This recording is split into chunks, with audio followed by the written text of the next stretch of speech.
Selamat pagi teman-teman semuanya. Assalamualaikum warahmatullahi wabarakatuh. Salam sejahtera untuk kita semuanya. Apa kabarnya teman-teman semuanya? Semoga selalu sehat dan dalam lindungan Allah Subhanahu wa Ta'ala. Sebelum memulai acara pada pagi hari ini, saya ingin menyapa dulu nih teman-teman yang sudah hadir. Mungkin bisa dituliskan di kolom komentar nama dan juga mungkin apabila teman-teman yang sudah memiliki usaha, boleh dituliskan di kolom komen. Atau dari mana aja nih yang udah hadir? Boleh banget untuk dituliskan di kolom komen.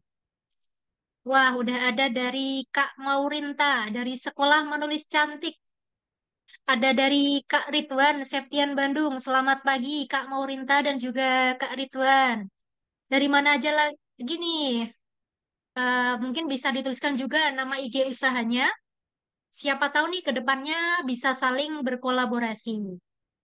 Saya ingin sedikit spill juga nih untuk hari ini. Kita akan sama-sama belajar terkait halal dengan subtema yang pertama, yaitu memahami perubahan regulasi halal terhadap implikasi dan juga implementasi jaminan produk halal dengan poin-poin pembahasannya, yaitu jaminan produk halal, update regulasi dan implikasi dalam layanan JPH, dan juga update data dan juga informasi di Indonesia. Kemudian, subtema kedua nanti yaitu terkait halal food and food safety dengan poin-poin pembahasan yaitu manajemen mutu dan juga keamanan dan kehalalan pangan bersama pemateri-pemateri kita yang luar biasa pada pagi hari ini.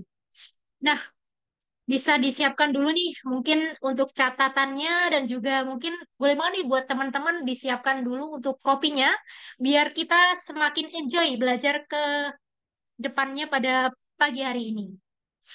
Saya ingin mengucapkan terima kasih juga nih buat teman-teman semuanya atas antusiasnya mengikuti acara webinar UMKM Series Waroeng Academy, di mana Waroeng Academy ini adalah CSR dari PT Waroeng Stick Indonesia sebagai bentuk kepedulian kami terhadap teman-teman pelaku UMKM di Indonesia untuk tumbuh dan juga berkembang bersama.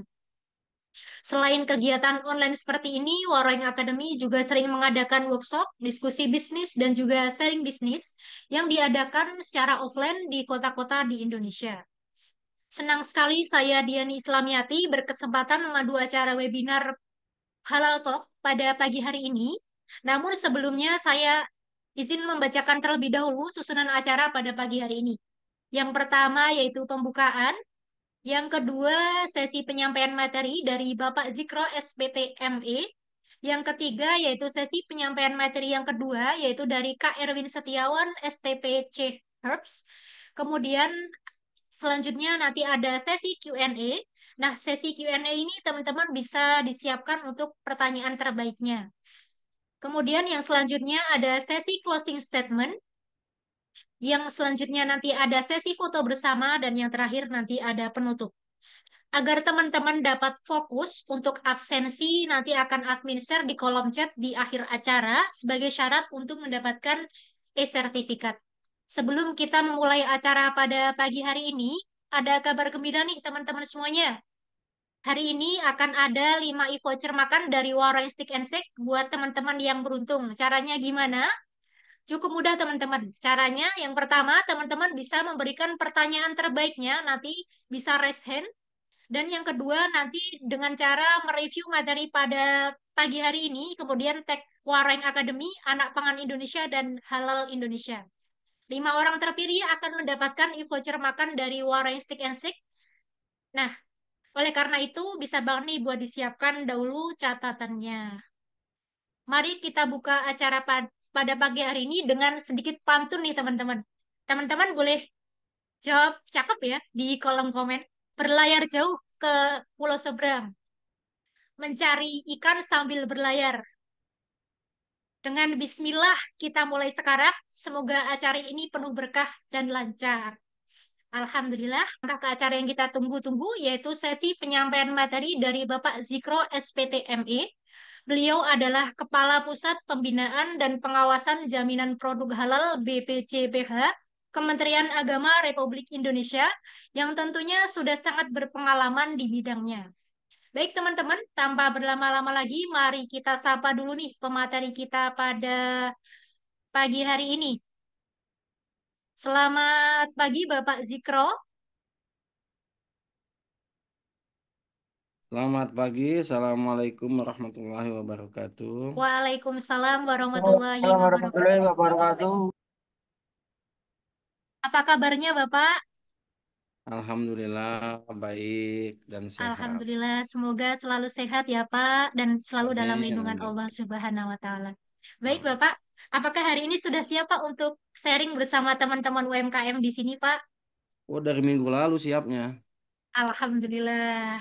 Tentunya kita sudah tidak sabar nih untuk sharing bersama Bapak Zikro. Baik, kepada Bapak Zikro kami persilahkan untuk memberikan materinya. Baik, terima kasih. Bismillahirrahmanirrahim. Assalamualaikum warahmatullahi wabarakatuh. Bismillah, Waalaikumsalam. walhamdulillah, wassalatu wassalam ala rasulillah, Sayyidina Muhammad ibn Abdullah, wa ala alihi, wa sahbihi, wa man wala. La haula wa la quwata illa billah. Bismillahirrahmanirrahim. Sodri wa yassir li amri wa hlul 'uqdatam min lisani yafqahul qawli. Yang saya hormati penyelenggara event ya, webinar kali ini yang kalau berdasarkan suratnya dan tadi penyampaian dari Mbak dari host ini diselenggarakan oleh Warung Akademi ya. Warweng, saya takut salah mengucapkannya. Warweng Academy ya, merupakan bentuk dari apa kontribusi sosialnya PT Warweng Stick Indonesia. Betul ya, Mbak ya Warweng ya mengucapkannya ya. Betul sekali Bapak. Ya, ya. Dan rekan-rekan para pebisnis yang hadir pada kesempatan webinar kali ini, yang insya Allah mungkin sebagian besar adalah pelaku usaha mikro dan kecil. Sebagaimana disampaikan tadi oleh oleh Mbak MC-nya, Mbak hostnya, saya kok nggak enak nggak nyebut nama siapa Mbak? Namanya Mbak Saya Diani Pak. Mbak Tiani, Diani. Diani ya. Ya, Iya, disampaikan Mbak Diani tadi, kami dari BPJPH ya, Badan Penyelenggara Jaminan Produk Halal diminta menyampaikan tentang update regulasi, dan beberapa implikasinya yang mungkin kami meyakini akan berpengaruh terhadap aktivitas Bapak Ibu ya pelaku usaha yang menjadi peserta webinar pada hari ini. Saya coba share, oke, saya coba share materi ya. Udah nampak belum? sudah Pak. Udah ya, Alhamdulillah. Oke. Oke, teman-teman sekalian, ya, saya ingin mengawali ya tentang sekilas perjalanan apa yang menjadi aktivitas Badan Penyelenggara Jaminan Produk Halal dalam menyelenggarakan tugas dan fungsinya sebagai instansi membidangi penyelenggaraan jaminan produk halal di Indonesia. Nah, itu bisa lihat sendiri secara sekilas tidak terasa ya perjalanan ini sudah memasuki tahun ke-10. Ya, dari 2014 itu sebagai starting point eh, diberlakukannya regulasi tentang jaminan produk halal di Indonesia dan sampai dengan saat ini 2024. Ya, ada beberapa titik-titik yang menjadi krusial dan mungkin jadi catatan sejarah ya perjalanan jaminan produk halal di Indonesia. Seperti halnya 2017 itu pengangkatan kepala BPJP yang pertama ya, terus mulai ada program self declare ya Sehati di 2021 ya, lalu penetapan logo halal. Nah, ini agak rame waktu itu karena kita mengganti logo halal yang sudah berlaku sebelumnya ya, sudah ada di masyarakat sebelumnya menjadi logo halal resmi yang ditetapkan oleh pemerintah. Dan terus sampai dengan kita alhamdulillah mulai tahun kemarin sudah dapat pengakuan-pengakuan beberapa penghargaan-penghargaan dari baik instansi ya walaupun dari lembaga-lembaga independen seperti dari MURI ketika kita menyelenggarakan kampanye ya dan pelatihan-pelatihan secara massal dan juga bagaimana pelayanan-layanan kami secara digital yang juga mendapat penghargaan dari beberapa lembaga-lembaga yang kami sendiri tidak tahu sebelumnya kalau ada penghargaan-penghargaan seperti itu. Oke, dan ini karena kita bicara tentang regulasi ya perlu sedikit kami sampaikan ya sejak 7 tahun terakhir berdirinya BPJPH itu sudah ada kurang lebih 70 regulasi.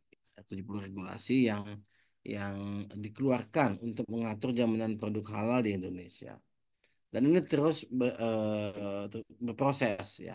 Dan saat ini juga sedang disusun perubahan peraturan pemerintah nomor 39 tahun 2021 yang dulunya masih mengacu ke undang-undang sebelumnya. Nah, karena undang-undangnya dirubah, maka PP-nya harus berubah juga. Kami telah melakukan konsultasi publik terkait revisi PP 39 ini. Nah, Bapak Ibu sekalian, seperangkat regulasi itu ya itu menimbulkan adanya perubahan situasi di Indonesia. Implikasinya itu ada. Jadi misalnya nih, Undang-Undang 33 tahun 2014 ya itu berkonsekuensi adanya perubahan penyelenggaraan jaminan produk halal. Jadi kalau dulu ya, jaminan produk halal itu bersifatnya kerelaan.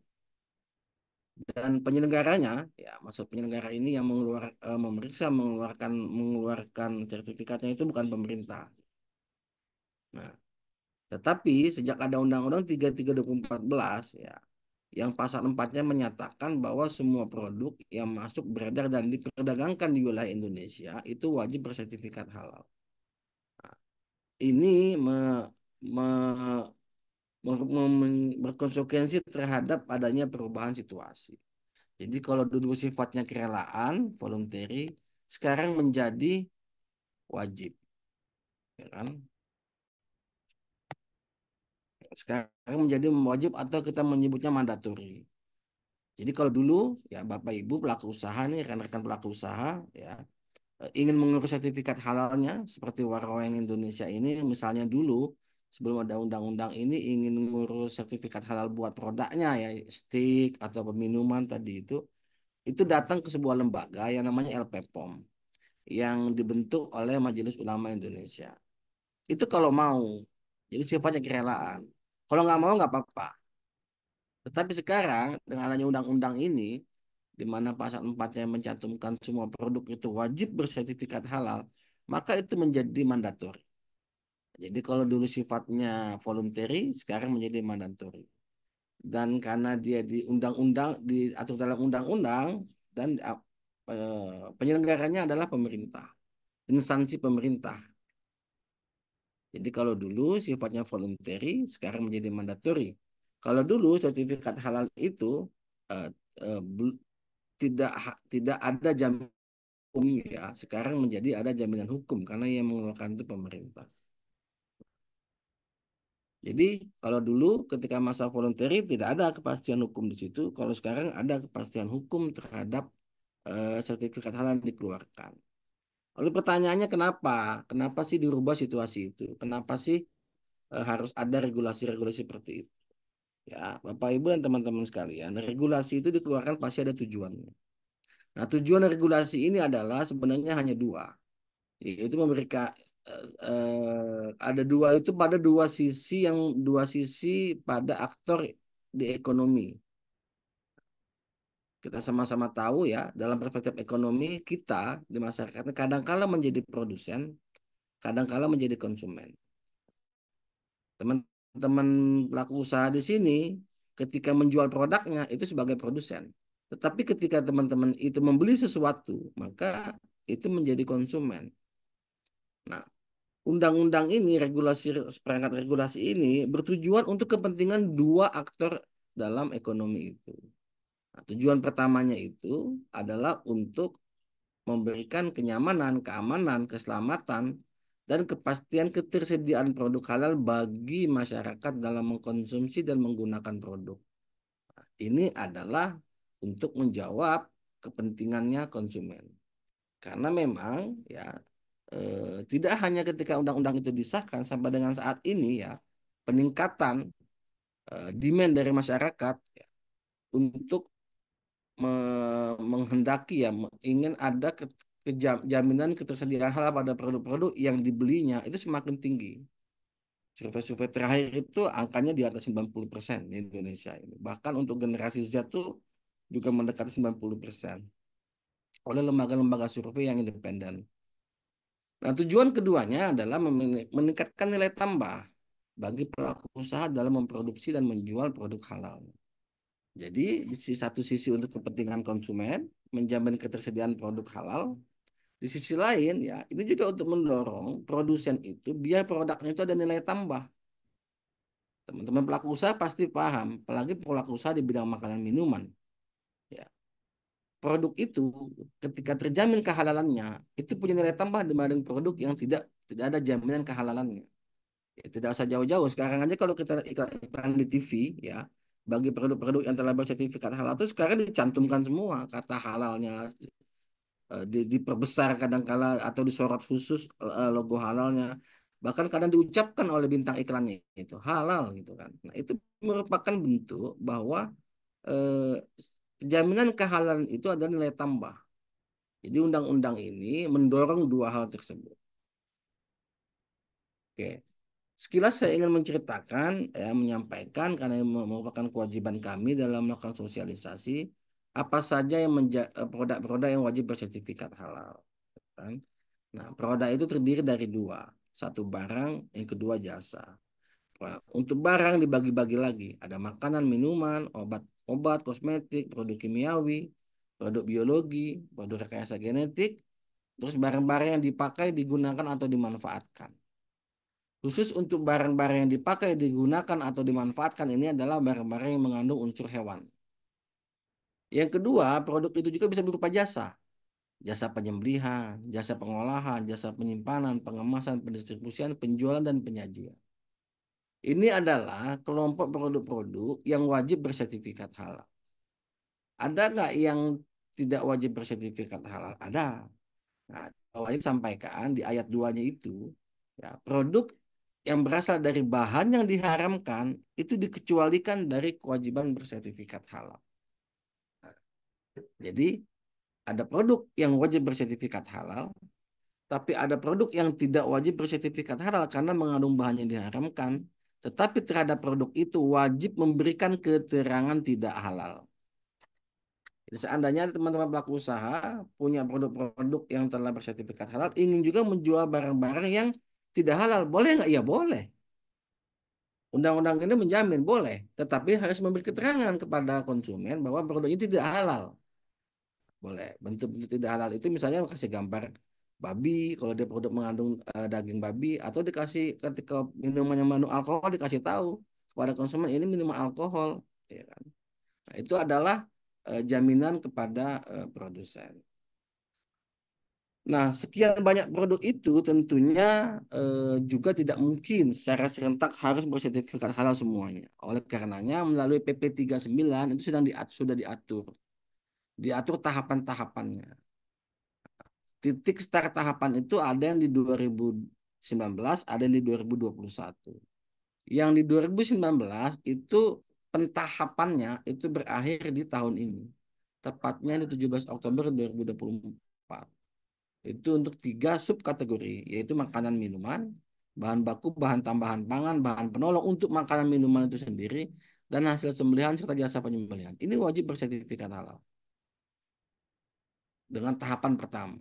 Tahapan berikutnya dimulai dari 2021, berakhirnya beda-beda. Ada yang di 2026, 2029, 2034. Di setiap setiap jenis produk. Seperti obat itu dibagi-bagi. Ya, mulainya sama, mulai prosesnya itu 2021, masa pentahapannya berakhir di ada yang 2026, 29, 34. Demikian juga untuk produk-produk lainnya. Oke. Nah, untuk melayani Bapak Ibu sekalian, ya pelaku usaha yang ingin mengurus sertifikat halal, BPJPH itu punya dua skema. Satu skema reguler, ini untuk semua pelaku usaha, baik besar, menengah, kecil, dan mikro. Semua produk dan semua jasa. Gitu kan? Ini berbayar, Bapak Ibu sekalian. Nah, ada lagi skema self declare. Ini hanya untuk mikro dan kecil dengan produk barang-barang tertentu. Ya kan? Dan ini gratis dengan kuota sesuai dengan kondisi keuangan negara. Di antara dua itu ada yang namanya jalur fasilitasi. Di antara dua skema ini ada satu jalur fasilitasi yang bisa mengakses kedua ini, yaitu jalur fasilitasi ini adalah jalur kepada pihak-pihak yang kami berusaha ya mengajak pihak-pihak tersebut ingin memfasilitasi pelaku usaha untuk mendapatkan sertifikasi halal. Khususnya ini walaupun tidak wajib, khususnya ya utamanya adalah mikro dan kecil. Ya, yang mereka mungkin perlu biaya untuk mendapatkan sertifikasi halal itu dibantu oleh ya donatur lah itu ya atau lembaga. Itu bisa kementerian, bisa lembaga, instansi pemerintah pusat, daerah, perbankan, perguruan tinggi macam-macam. Bahkan kelompok-kelompok masyarakat pun bisa ketika ingin membantu kelompok masyarakat lainnya atau pelaku usaha lainnya mendapatkan sertifikat halal baik melalui jalur self declare kalau memang produknya masuk kategori itu atau kalau nggak bisa masuk kategori self declare masuk kategori reguler. Dan ini adalah basis layanan kami ya. Bentuk layanan kami itu semuanya diawali dan diakhiri dengan yang namanya proses secara digitalisasi. Jadi fi awalu wal akhirunya itu digitalisasi gitu. Nah, jadi pendaftaran itu secara digital melalui ptsp.halal.go.id atau kalau Bapak Ibu bagi yang ini pernah mendengar mungkin ada namanya si halal. Nah, jadi ketik aja si halal itu alamatnya nanti seperti ini. Nah, ini diawali dari pendaftaran secara digital ya kan. Nah, nanti secara offline-nya itu pemeriksaan oleh auditor halal yang ditunjuk oleh LPH, lalu secara offline juga ya ataupun hybrid ya bisa offline bisa online itu sidang fatwa oleh ulama. Hasilnya dikirim ke BPJPH secara digital lagi dan nanti BPJPH menerbitkan sertifikat halal kepada pelaku usaha juga secara digital kepada akunnya masing-masing. Ini yang reguler dan ini yang self declare. Ini ketentuan yang self declare tadi saya sampaikan. Jadi hanya bisa UMK, produknya tidak beresiko atau menggunakan bahan yang sudah dipastikan kehalalannya dan proses pengolahannya sederhana. Dan ada pendampingan. Yang ini yang gratis dan ini yang berbayar. Baik Bapak Ibu sekalian, tadi sekilas ya regulasi dan proses bisnis yang kami jalankan, layanan kami dalam hal sertifikasi halal. Saya ingin mengupdate beberapa regulasi yang sudah saya sampaikan tadi di awal dan implikasinya dalam layanan kami. Yang pertama, update terbaru di Undang-Undang 6 tahun 2023 yang disahkan pada bulan Maret tahun lalu, ada hal yang menurut saya penting dan sudah sebagian besar pelaku usaha juga tahu ya, yaitu mengenai masa berlaku. Melalui undang-undang ini dinyatakan bahwa sertifikat halal itu berlaku sejak diterbitkan oleh BPJPH dan tetap berlaku sepanjang tidak terdapat perubahan komposisi bahan dan atau proses produksi halalnya. Nah, jadi ini kan warung stick itu sudah punya sertifikat halal nih. Nah, itu tetap berlaku sertifikat halalnya. Sampai kapan, Pak? Ya sampai dengan terjadi perubahan. Kalau tidak ada perubahan komposisi bahan dan prosesnya tetap berlaku lah sertifikat halalnya itu. Tapi jika ada perubahan, maka dia wajib memperbarui sertifikat halal. Ini yang penting. Nah, implikasinya ya Bapak Ibu sekalian, pertama pelaku usaha itu ya mempertegas posisi pelaku usaha sebagai penanggung jawab penuh dalam menjaga konsistensi kehalalan produk. Makanya di setiap pelaku usaha itu wajib ada penyelih halal namanya. Karena nanti dia akan menjadi penjaganya itu, penjaga konsistensi kehalalan produk. Karena ini ada implikasinya, Bapak Ibu sekalian. Implikasi ya sebenarnya saya tidak ingin bicara, tapi ada sanksi lah. Ada sanksi bagi pelaku usaha yang tidak menjaga konsistensi kehalalan produknya. Yang implikasi berikutnya ya, eh, pemerintah dalam hal ini BPJPH akan terus semakin intensif melakukan pengawasan. Yang pengawasan itu kita bagi dua, yaitu pengawasan secara reguler dan pengawasan secara sewaktu-waktu. Ya, reguler ini 6 bulanan ya kita melakukan pengawasan, dan sewaktu-waktu ini berdasarkan kondisi tertentu. Biasanya kalau ada pengaduan atau laporan dari masyarakat. Konsekuensi berikutnya harus diperhatikan adalah ya, hak konsumen dalam kehalalan produknya tetap harus terjamin. Jadi poin 1 ini terkait sekali dengan poin 3. Sementara poin 2 terkait dengan poin 4. Partisipasi masyarakat itu akan menjadi input dalam pemerintah melakukan pengawasan terhadap produk-produk untuk dipastikan konsistensi kehalalan produknya. Jadi 4 hal ini ya, itu paling tidak untuk produk-produk di dalam negeri atau domestik. Nah, regulasi tadi itu ya juga berkonsekuensi terhadap produk-produk kita yang akan diekspor atau apa namanya, terlibat dalam perdagangan internasional.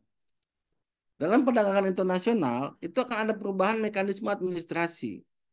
Karena saat ini baru Indonesia yang menyatakan sertifikat halal itu tetap berlaku. Tidak ada masa tidak ada masa berakhirnya sepanjang tidak ada perubahan komposisi bahan. Nah, ini juga yang menjadi PR kami dan PR kita semua untuk meningkatkan kepercayaan negara-negara tujuan ekspor ya, walaupun sertifikat halalnya eh, tidak ada masa period ya, tetapi kita yakini kehalalan produk itu tetap terjaga dan terjamin. Nah, berikutnya sudah ada permintaan dari beberapa pihak-pihak perlu juga renewal validity dalam bentuk lain. Ya, dalam bentuk lain ini sedang kami susun regulasinya dalam bentuk rencana dalam bentuk surveillance atau nanti bentuk keterangan konsistensi kehalalan produk. Regulasi berikutnya yang juga penting perlu saya sampaikan adalah pada tanggal 15 Mei 2024 yang lalu, Presiden bersama 5 menteri telah menggelar rapat dan menghasilkan bahwa kewajiban yang tadi itu yang bertahap tadi itu yang tahap pertama berakhir nanti di 17 Oktober 2024 khusus untuk UMK itu ditunda, ditambahkan 2 tahun. Jadi khusus UMK itu ditambahkan 2 tahun. Sementara bagi usaha menengah dan besar itu tetap per 17 Oktober itu adalah batas akhir proses sertifikasi halal. Sehingga 18 Oktober bagi pelaku usaha makanan minuman, bahan baku, bahan tambahan, bahan penolong makanan minuman, dan jasa penyembelihan, ketika setelah 17 Oktober lewat tidak bersertifikat halal, maka bisa dikenakan sanksi. Khusus pelaku usaha menengah dan besar, tetapi tidak untuk usaha mikro dan kecil. Diundurkan kewajibannya oleh Pak Presiden sampai dengan 2026. Dan ini regulasi sedang kita susun. Regulasi sedang kita susun supaya ada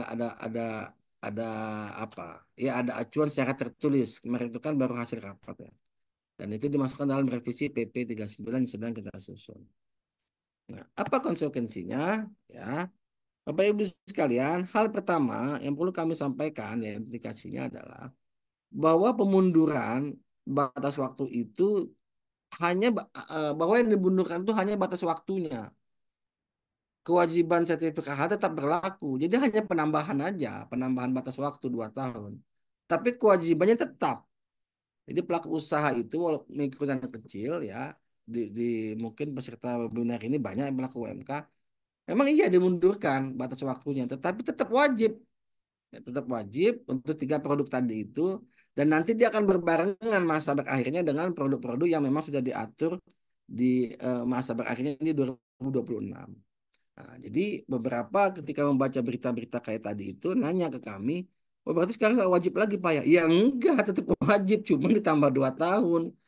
Nah, karena berdasarkan data kita pelaku usaha mikro kecil itu kan masih banyak ya.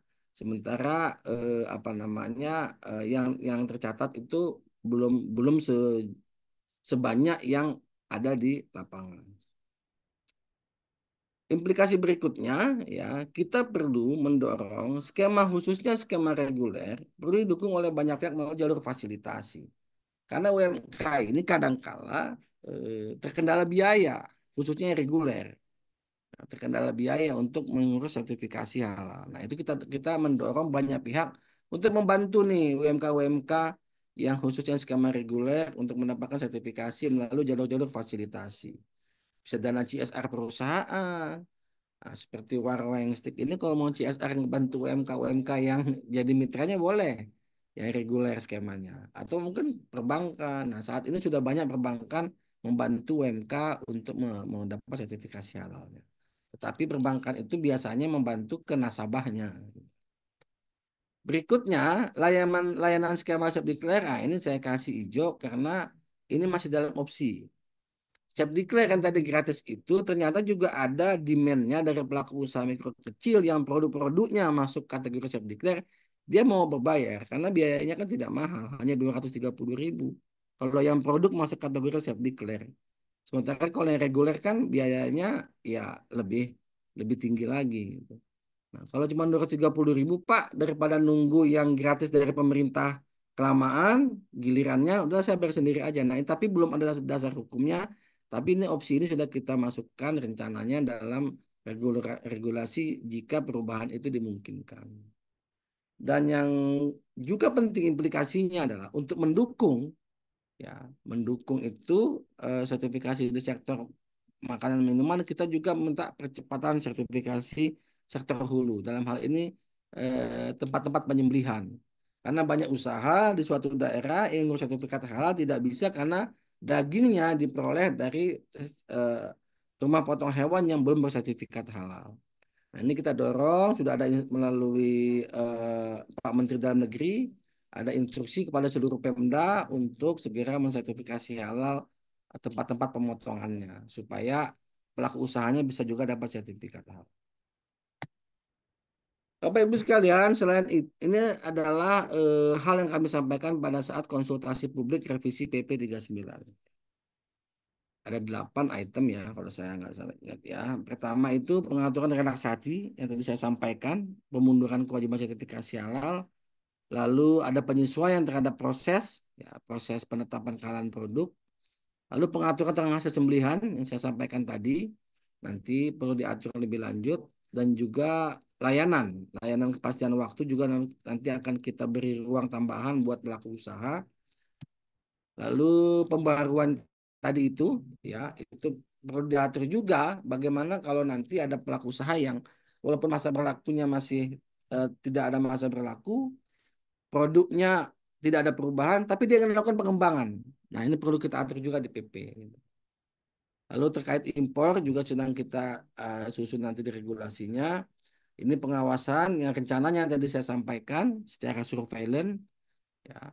Lalu ada batas waktu tentang pemberian sanksi. Seandainya pada batas waktu tersebut nanti di setelah 17 Oktober masih ada pelaku usaha yang belum bersertifikat halal. Nah, itu sanksi tertulisnya sebagai sanksi level terendah atau seperti apa rencana kami dari 14 hari ditingkatkan menjadi 30 hari. Terakhir, Bapak Ibu sekalian, saya ingin memberikan update data dan informasi terkait jaminan produk halal di Indonesia. Nah, ini adalah sampai dengan tadi pagi, ya, tadi tadi pagi apa tadi malam nih, ya, kita update data, ya, sampai dengan tadi pagi. Sekarang sudah mencapai 5 juta lebih produk yang telah bersertifikat halal di Indonesia. Dan ini merupakan peningkatan 650% dibanding era voluntary. Ketika itu kan masih voluntary yang sertifikatnya dikeluarkan MUI. Ya, jadi kalau mau ngurus silakan, nggak mau nggak apa-apa. Nah, itu total selama 6 tahun data yang tercatat yang kami terima itu 600 ribuan produk, ya, hampir 700 ribuan. Nah, sementara semenjak mandatori ya sekarang sudah mencapai 5 juta produk lebih tersertifikasi halal. Dan ini Bapak Ibu sekalian adalah mitra-mitra kami dalam layanan jaminan produk halal. Ada LP3H dan P3H, ini untuk skema self declare. Ada LPH dan auditor halalnya, ini untuk skema reguler, ada lembaga-lembaga pelatihan ya untuk melatih penyelia halal ya yang merupakan bagian dari pelaku usaha ya dan juga mereka melakukan pelatihan terhadap auditor halal. Nah, Bapak Ibu sekalian, tahun kemarin kita dapat data dari Dinar Standar ya yang bekerja dengan Salam Gertrud yang meranking data-data tentang aktivitas perdagangan produk-produk halal di dunia. Nah, data itu menyatakan bahwa di dunia ini ada 30 perusahaan yang mendominasi perdagangan produk-produk bersertifikat halal. Dan alhamdulillah dari 30 itu 15-nya dari Indonesia. Sehingga kita bisa menyatakan bahwa sejak tahun kemarin ya Indonesia telah menjadi produsen nomor satu produk halal di dunia. Secara jumlah produsennya kita nomor satu. Karena 15 dari 30 yang mendominasi perdagangan produk-produk halal di dunia secara jumlah produsennya. Dan ini juga yang mendorong ranking kita dalam SKI report, Bapak Ibu sekalian. Ya, saat ini Indonesia naik peringkatnya dalam SKI report dari posisi keempat menjadi posisi ketiga. Ya, dan ini didorong utamanya kalau kita melihat poin-poin penilaian, ya, didorong utamanya dari pergerakan sertifikasi pada produk makanan. Baru setelah, karena poinnya paling tinggi, yang mendukung Indonesia 80,1 ini 90. Poin tertinggi 94,4 itu di makanan, dan poin berikutnya di ekonomi keuangan syariah. Dan ini adalah yang tadi ya, yang eksportir tadi itu, ini cakupan-cakupan negara-negara tujuan ekspor produk bersertifikat halal kita. Dan em, alhamdulillah kalau kita lihat data juga, itu produk UMKM sudah semakin banyak yang terlibat dalam ekspor produk bersertifikat halal di Indonesia. Itu tidak hanya perusahaan besar yang 15 tadi, ternyata UMKM juga sudah ikut yang go internasional. Walaupun tentu jumlahnya belum sebanyak perusahaan besar secara tonase. Dan ini beberapa negara yang mengajukan kerjasama dengan kita dalam hal saling pengakuan produk bersertifikat halal. Saat ini sudah ada 37 lembaga dari 17 negara yang telah menandatangani saling pengakuan dan saling keberterimaan. Nah, bentar lagi akan bertambah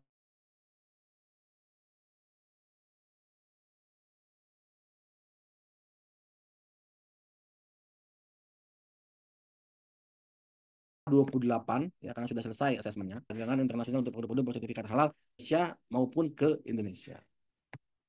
Ini adalah bentuk ya event-event yang kita lakukan bagaimana kita ingin membawa halal Indonesia itu ke tingkat internasional. Kita sudah 2 kali melaksanakan yang namanya Halal World ya dengan tema X20 atau Halal 20 karena yang kita undang itu awalnya ketika awal berdirinya ini adalah negara-negara yang tergabung di G20 yang tergabung dengan di H20 di G20 ya atau G20 ketika ada KTT G20 yang lalu kita undang negara-negara yang anggota G20 itu lembaga-lembaga halalnya. Nah, dari situ ada permintaan tiap tahun kita menyelenggarakan forum internasional seperti ini. Dan rencananya tahun ini yang tadinya mau diselenggarakan di Brazil, tapi pihak Brazil tetap ingin menyelenggarakannya ingin di Indonesia. Dan mudah-mudahan bulan depan event ini kita lakukan lagi. Sehingga total sudah 3 kali kita bikin secara berturut-turut pertemuan halal internasional, lembaga-lembaga halal internasional maksud saya. Selain makanan minuman, Bapak Ibu, kami juga sekarang sedang mendorong ya agar sektor fashion, nah itu sektor fashion Indonesia ini bisa go internasional. Ya, kita punya program yang namanya Indonesia Halal Fashion Show. Kemarin kita gabung, ada sesi khusus dalam Indonesia Fashion Week ya pada yang diselenggarakan beberapa bulan yang lalu. Nah, di Indonesia Fashion Week itu ya atau IDFW ya. Di Indonesian Fashion Week itu ada segmen tentang Indonesia Global Halal Fashion. Nah, itu kita didukung oleh beberapa perancang-perancang terkemuka seperti Bu Popi Darsono, Pak Itang Yunas dan lain-lainnya, Bu Fitri segala macam itu sepakat ya mengusung Indonesia Global Halal Fashion Show ini ke tingkat internasional. Bulan lalu kita tampil di Malaysia dan rencananya akan tampil lagi di Milan Fashion Show, London Fashion Show. Itu tampil kita minta ada segmen khusus Indonesia Global Halal Fashion Show guna meningkatkan ya daya saing dan promosi luar negeri terhadap produk-produk halal Indonesia yang telah bersertifikat halal. Karena kita sudah punya kain halal, batik halal dan segala macam. Dan ini dukungan dari beberapa perguruan tinggi terhadap kami ya. Mereka banyak sekali komitmen dan ini terus bergerak. Alhamdulillah sudah banyak perguruan tinggi yang mendirikan Halal Center itu 63 yang membuka resmi jurusan-jurusan atau program studi di bidang industri halal sudah ada 9. Dan ini sudah semakin banyak yang kemarin koordinasi dengan kami ingin membentuk jurusan industri program studi industri halal. Dan ini terakhir ingin saya sampaikan, terakhir banget ini, slide terakhir adalah tentang kita kerjasama juga, tidak hanya pelaku usaha yang di sektor hulu dan menengah, tetapi di e-commerce juga kita bekerja sama biar ada fitur-fitur terkait produk-produk yang telah bersertifikat halal. Kan sekarang sudah ada Blibli Hasanah, ada Shopee Barokah, ini ada Halalpedia ya, Tokopedia Salam, nanti Bapak Ibu bisa lihat sendiri di aplikasinya, ada Laza Amanah. Nah, ini kita dorong biar e-commerce juga ada fitur-fitur tentang produk-produk bersertifikat halal. Demikian yang bisa saya sampaikan. Semoga ini bermanfaat dalam memberikan informasi. Selanjutnya saya kembalikan kepada MC dan moderator. Saya akhiri. Assalamualaikum warahmatullahi wabarakatuh. Waalaikumsalam warahmatullahi wabarakatuh. Baik, terima kasih sekali Bapak Zikro atas pemaparan materinya yang sangat luar biasa pada pagi hari ini. Bisa kita ketahui nih teman-teman UMKM, kalau saat ini eh, peluang dari UMKM sendiri apabila sudah memiliki sertifikasi halal, dilihat dari data yang sudah Bapak paparkan tadi, ternyata sangat besar peluangnya untuk berkembang lebih jauh lagi. Begitu ya Bapak. Mungkin bisa disiapkan juga persiapannya bagi teman-teman UMKM yang belum memiliki sertifikasi halal, bisa mulai disiapkan dari sekarang terkait regulasi kewajiban sertifikasi halal di tahun 2026 nanti. Selanjutnya, kita akan sama-sama belajar nih mengenai tema yang kedua, yaitu terkait halal food and food safety. Seperti yang kita ketahui, isu halal dan keamanan pangan adalah hal yang semakin menjadi perhatian di Indonesia. Makanan yang tidak hanya sehat dan juga aman, tetapi juga sesuai dengan prinsip-prinsip halal itu sendiri. Dalam kesempatan kita pada siang hari ini, kita akan mendengarkan paparan dari narasumber kita yang luar biasa juga. Beliau adalah Kak Erwin, STP C Herbs. Beliau adalah KOL Halal Food and Food Safety, founder dari Anak Pangan Indonesia. Sebelumnya, mari kita sapa dulu nih pemateri kita pada siang hari ini. Selamat siang, Kak Erwin. Selamat siang, kedengaran nggak Selamat suaranya? siang. Sudah, Kak. Baik. Oke, aman ya. Apa kabarnya, Kak Erwin? Alhamdulillah sehat dan bahagia tentunya. Alhamdulillah. Alhamdulillah. Semoga selalu sehat ya, Kak. Oke. Sepertinya ini teman-teman UMKM sudah tidak sabar nih menunggu sesi sharing kita yang kedua. Baik. Kepada Kak Erwin, kami persilahkan untuk memberikan materinya. Oke, thank you. Wait, aku share dulu. Udah kelihatan belum? Udah Sudah, ya? Kak. Oke, aku yang ini punya 2 akun, satunya asisten ya. Oke, Siap. sebelumnya terima kasih. Assalamualaikum warahmatullahi wabarakatuh. Waalaikumsalam Terima kasih warahmatullahi wabarakatuh. kepada PT Warung Insting Indonesia, Warung Academy yang sudah ngasih kesempatan aku buat sharing. Ini tadi Pak Zikro sudah ngasih teknis tentang halal.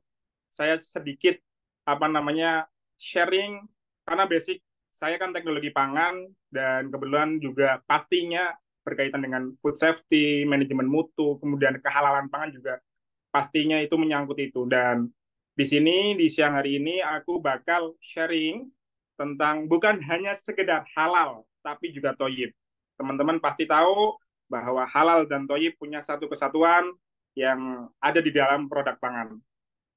Next, kenalin, aku Erwin. Aku biasanya berbagi konten tentang fakta pangan sehari-hari, fun fact ya, tentang pangan, komposisi, dan lain sebagainya. halal food, dan keamanan pangan yang isu-isu ada di masyarakat, ada di berbagai kalangan dari bawah sampai kelas atas. Aku sharing mengenai itu, dan biasanya aku fun fact-nya adalah ngasih tahu produk komposisi makanan yang ada di supermarket, minimarket dari bahasa kimia.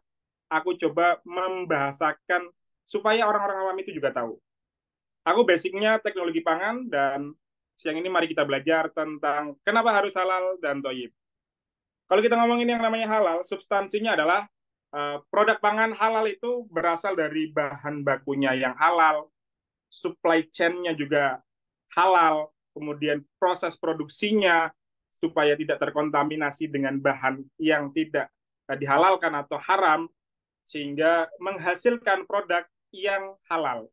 Karena di zaman sekarang sangat selektif sekali para konsumen untuk memilih produk-produk halal. Bahkan di luar negeri, angka untuk interest, untuk minat dengan produk halal sangat jauh-jauh tinggi, sangat drastis kenaikannya.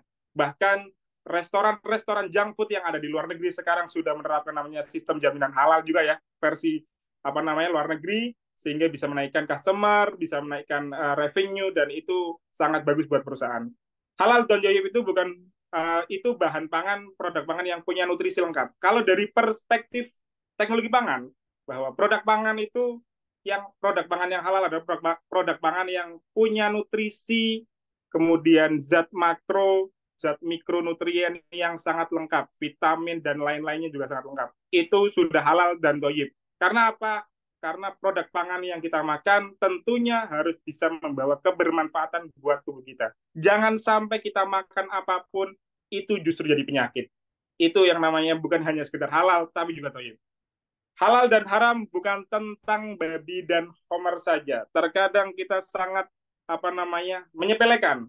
Kalau ada restoran no pork, no lard, nah itu sudah dipastikan, oh ini halal dimakan, oh ini tidak haram, self claim sendiri. Bahwasanya kalau halal bukan hanya sekedar no pork, no lard, tapi dari proses bahan baku yang dipilih untuk diproduksi itu juga harus ditentukan apakah ini dari statusnya halal atau tidak. Kemudian populasi muslim di tahun 2030 akan mencakup 27% dari total populasi dunia. Ini marketnya sudah sangat besar. Ditambah lagi tahun-tahun berikutnya, produk pangan halal wajib untuk bisa PD untuk ekspansi di luar kota. Buat teman-teman UMKM yang sekarang masih di dalam kota sendiri, ayo kita sertifikasi halal, kemudian menggunakan izin-izin dari lembaga terkait untuk bisa ekspansi ke luar kota, bahkan ikut expo ataupun produknya bisa ekspansi ke luar negeri. Karena market produk yang halal certified memiliki peluang besar untuk ekspansi. Tadi aku bilang, ekspansi di luar kota maupun luar negeri. Teman-teman, UMKM dan para pelaku usaha lainnya ataupun profesional, bahwa sekarang banyak marak sekali terjadi penyakit seperti ini. Kalau sudah begini, itu gimana? Banyak anak-anak yang sudah cuci darah, kemudian penyakit diabetes, kemudian gagal ginjal, keracunan, dan lain-lain. Bapak, Ibu, dan teman-teman semuanya, saya setiap hari selalu mendapatkan kabar kalau banyak sekali ya follower saya itu ibu-ibu biasanya sering ngeluh anaknya gampang sakit, gampang demam. Itu kenapa? Karena konsumsi ultra processed food. Ini aku sekedar sharing bahwa makanan ultra processed food, yes, sudah ada sertifikasi halal. Tapi kalau dikonsumsi dalam jumlah yang besar, ultra processed food, itu akan menimbulkan penyakit-penyakit komplikasi yang seperti ini. Gagal ginjal, keracunan, angka diabetes meningkat, itu ada kaitannya. Kenapa produk pangan itu harus halal dan thayyib? Ini adalah masalahnya.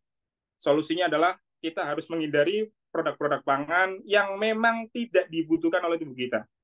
Karena makanan yang ultra processed food, meskipun itu sudah halal, kalau dikonsumsi dalam jumlah yang tinggi, karena gulanya tinggi, bahan tambahan pangannya seperti pewarna, pemanis, pengawet, semuanya itu bisa membahayakan begitu Bu. Apalagi anak-anak di bawah 5 tahun, 10 tahun itu sudah banyak terjadi penyakit yang namanya gagal ginjal, cuci darah, diabetes, itu banyak banget. Ini kenapa kita harus selektif untuk memilih makanan. Kemudian kita berbicara yang namanya food safety management. Dalam suatu produsen pangan pasti harus tahu ini, apalagi UMKM yang memang sangat concern terhadap food safety, terhadap mutu, karena sekarang konsumen, calon customer kita itu udah mulai pinter bagaimana produk ini aman atau tidak, dikonsumsi dalam jumlah berapa, takaran sajinya berapa, kemudian tentunya di generasi Y sama Z, kalau nggak salah ada penelitian itu juga, itu sudah mulai selektif produk ini tuh udah ada halalnya atau enggak sih ya, atau sekedar ya udahlah kalau ini makanannya cuma mie ya pasti halal, tapi nggak tahu bahan tambahannya apa, bahan penolongnya apa, bahan bakunya apa, itu tidak dicari tahu. Makanya dalam food safety management ada food protection, food perspective, kemudian ada regulasi di mana tiga ini itu memiliki satu kesatuan untuk menghasilkan produk pangan yang baik, untuk menghasilkan produk pangan yang mutunya tuh bagus. Karena ada beberapa kecurangan-kecurangan yang memang dilakukan oleh produsen, kita nggak akan tahu. Kemudian ketika terjadi kecurangan dan nutrisi value-nya yang ada di dalam produk pangan itu jadi rendah, akhirnya konsumen itu jadi ya udah, saya nggak peduli, saya nggak mau beli produk itu. Sudah sepinter itu konsumen kita. Bahkan sekarang teman-teman follower saya itu sering laporan, Mas, ini takaran sajinya segini, gulanya segini, kemudian bahan bakunya ini aman nggak ya? Sampai tanya ke saya kayak gitu. Jadi saking apa namanya pengen tahunya, saking sudah aware-nya terhadap kesehatan, kemudian angka-angka penyakit yang sekarang sudah ya sangat-sangat fluktuatif sekali angkanya. Bahkan penyakit-penyakit yang dulu dianggap adalah penyakit orang tua, sekarang anak-anak muda sudah mulai terkena penyakit itu gara-gara makanan. Makanya sudah mulai selektif. Disinilah concern bagaimana menjaga keamanan pangan serta mutu pangan itu sendiri. Ada regulasi seperti BPOM, SNI, undang-undang, ada halal juga, dan beberapa standarisasi kayak Codex, FSSC, ISO, itu sudah menjadi standarisasi produk pangan. Karena ada beberapa negara-negara yang sudah menerapkan itu karena nggak sembarangan untuk bisa ekspansi ke sana. Karena ada regulasinya. Contoh, kemarin ada salah satu brand minuman yang akan ekspansi ke luar negeri. Ada di Spanyol kalau nggak salah. Mau ke Spanyol. Kemudian dia terhalang regulasi. Regulasi apa namanya, halalnya, kemudian regulasi bahan bakunya karena gulanya tinggi, tidak boleh dari 10 gram. Di luar negeri itu tidak boleh dari 10 gram, itu dianggap minuman berbahaya ataupun mematikan. Makanya ada solusi bagaimana menggantikan pemanis itu menjadi pemanis alami yang tidak memiliki kalori. Jadi tiga kesatuan food safety management ini punya kaitan yang erat untuk bisa meningkatkan produksi yang bagus, kemudian calon customer juga apa namanya minat dan percaya bahwa produk ini itu sudah dijaga keamanannya, mutunya, dan sudah ada standarisasinya. Ini dilakukan biasanya produsen-produsen makanan. Bahkan ini juga di restoran juga bisa untuk menjaga food safety management ini. Kemudian ini supply chain. Tentunya produk halal bukan hanya tentang produk akhirnya saja, tapi bagaimana supply chain halalnya pun harus dari rantai hulu ke hilir. Karena keamanan pangan didasarkan pada proses rantai yang panjang. Dimulai dari hulu hilirnya, dari peternakannya, perkebunannya, sampai ke customer untuk siap konsumsi, itu aman atau tidak, itu layak atau tidak, itu halal atau tidak di dalam proses hulu ke hilirnya. Sepanjang itu supply chain atau produksinya. Jika ada yang bermasalah pada rantai production itu, maka akan mempengaruhi proses produksi selanjutnya. Ketika terjadi problem di bagian distribusi, tercampur dengan bahan-bahan haram, katakanlah ya, itu juga justru akan mempengaruhi produk akhirnya. jadi berantakan. Tidak bisa diverifikasi, divalidasi bahwa produk ini halal, produk ini aman. Wah, itu perlu diaudit. Kalau bahasanya itu, kalau di teknologi pangan tuh quality assurance. Itu perlu ada tim itunya. Jadi keamanan pangan itu perlu menggunakan tim untuk mengaudit dari hulu ke hilir. Apakah produk bahan bakunya aman, kemudian proses produksinya, distribusinya, penyimpanannya bahkan, kemudian sampai ke produk akhir. Nah, perlu adanya pengawasan dari hulu ke hilir, biasanya mohon maaf, biasanya di perusahaan, di restoran, di produsen-produsen makanan, itu perlu adanya tim internal seperti tim audit, tim QA, ataupun tim QC untuk memastikan semua proses tidak ada masalah. Ini pentingnya satu kesatuan supply chain production, supply chain management, dan tadi food safety manajemennya perlu dilakukan di setiap produksi makanan. Karena ini penting banget. Kalau kita tidak concern terhadap ini, itu akan berpengaruh terhadap mutu dari produk yang akan dikonsumsi oleh customer itu sendiri. Kemudian ini saya akan berbicara manajemen keamanan pangan. Itu ada ISO 22000, Food Safety Management, kemudian ada HACCP, GMP, dan Hygiene.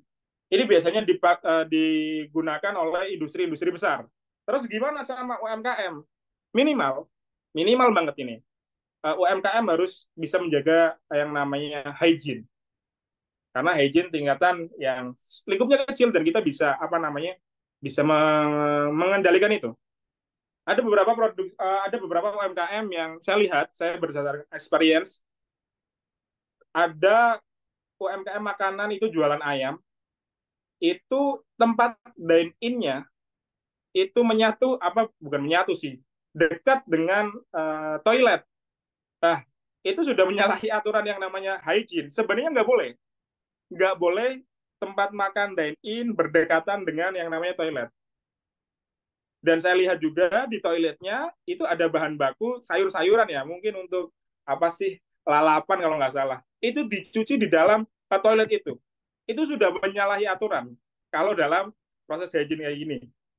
Minimal UMKM yang produksi bahan pangan, yang punya restoran, yang punya warung, minimal adalah menjaga higienitas produk, higienitas tempat untuk dine-in, tempat untuk produksi, itu perlu dijaga. Kemudian GMP, itu lingkupnya lebih luas, ini lebih ke proses produksi, kemudian peralatannya itu perlu dijaga, kemudian ada HACCP dan ISO 22000. Ini lingkupnya lebih besar, ini sistem ya. Jadi HACCP dan ISO 22000 itu punya satu kesatuan yang sama bagaimana memanajemen dari hulu ke hilir. Seperti tadi, si slide sebelumnya tentang supply chain management. Jadi manajemen keamanan pangan untuk UMKM minimal higienitas perlu dijaga. Produksi bahan pangannya, kemudian untuk tempat makan customer itu perlu dibedakan, jangan berdekatan. Karena itu sudah menyalahi aturan yang namanya higienitas, kemudian ada juga nanti sanitasi di dalam proses produksinya. Apakah pangan halal itu pasti aman? Belum tentu. Menurut saya belum tentu. Mohon maaf kalau misalnya ada pendapat yang lain. Contoh begini, gula, katakanlah gula ya. Gula itu manis.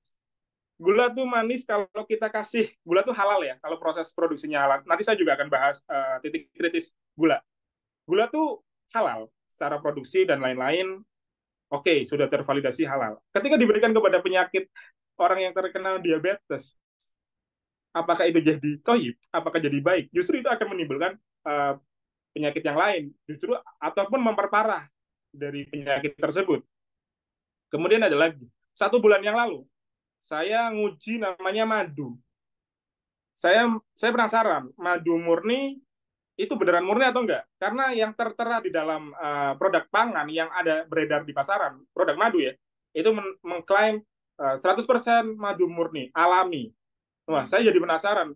Tapi 1 bulan yang lalu ketika saya uji di sebuah laboratorium, ternyata menemukan ada beberapa sampling yang madu itu ternyata 75% adalah gula, bukan madu. Padahal si brand itu mengklaim, mohon maaf, mengklaim 100% madu murni, dan itu sudah sering dikonsumsi sama customer-customer. Bahkan ada yang beberapa setelah konten saya itu naik, orang-orang tuh pada bilang ke saya, Kak, mohon maaf, ini produk madu ini saya tetap minum, tapi kenapa gula darah saya naik? Justru ada indikasi prediabetes. Ya, saya tidak bisa menjawab secara atau menghakimi bahwa ini produk bohong dan lain-lain, tapi secara laboratorium saya sudah ngecek bahwa ada beberapa produk madu yang memang itu 75% mengandung gula. Padahal customer sudah menganggap dan sering mengkonsumsi madu itu untuk kesehatan. Biasanya untuk jamu kah, atau untuk pengganti gula. Tapi kalau sudah seperti itu, siapa yang salah? Kita harus lebih selektif sebagai customer memilih produk mana yang aman untuk kita konsumsi, mana yang tidak. Kemudian tidak semua makanan halal otomatis baik. Dinamai halal terdiri dari 4 macam, yaitu ada wajib, kemudian sunnah, makruh, dan mubah. Tadi, gula ketika dikonsumsi ke dalam orang yang suka diabetes, yang kena diabetes, jadi seperti apa? Apakah sunnah, ataukah makruh, ataupun bahkan mubah? Ini yang perlu diketahui sama customer ya, karena memang sudah selektif sekali. Kemudian halal supply chain di industri pangan, baik skala pabrik makanan, industri pangan itu sudah pasti ini akan diterapkan, dan skala restoran atau MKM ini juga mulai pelan-pelan diimplementasikan supaya produk pangan kita itu mutunya terjaga, kehalalannya terjaga, sehingga ketika nanti proses audit sertifikasi halal kita tidak ada masalah. Meskipun prosesnya saya yakin panjang juga.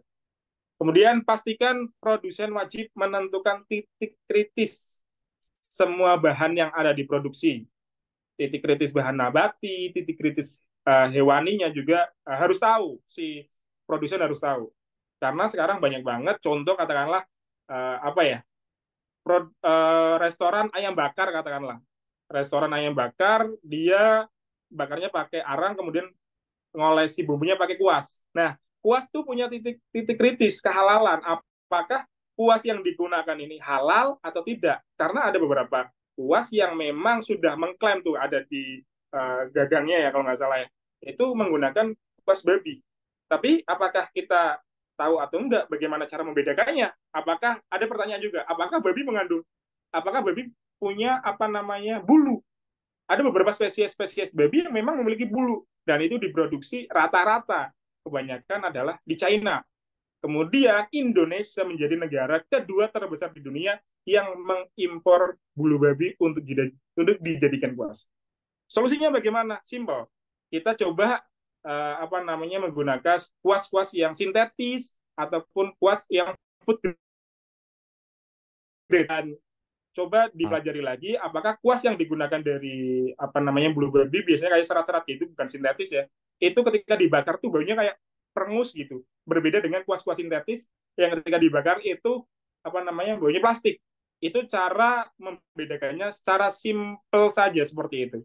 Nah, pastikan titik kritis setiap bahan baku, terus proses produksinya itu harus halal. Harus tahu titik kritisnya di mana setiap bahan.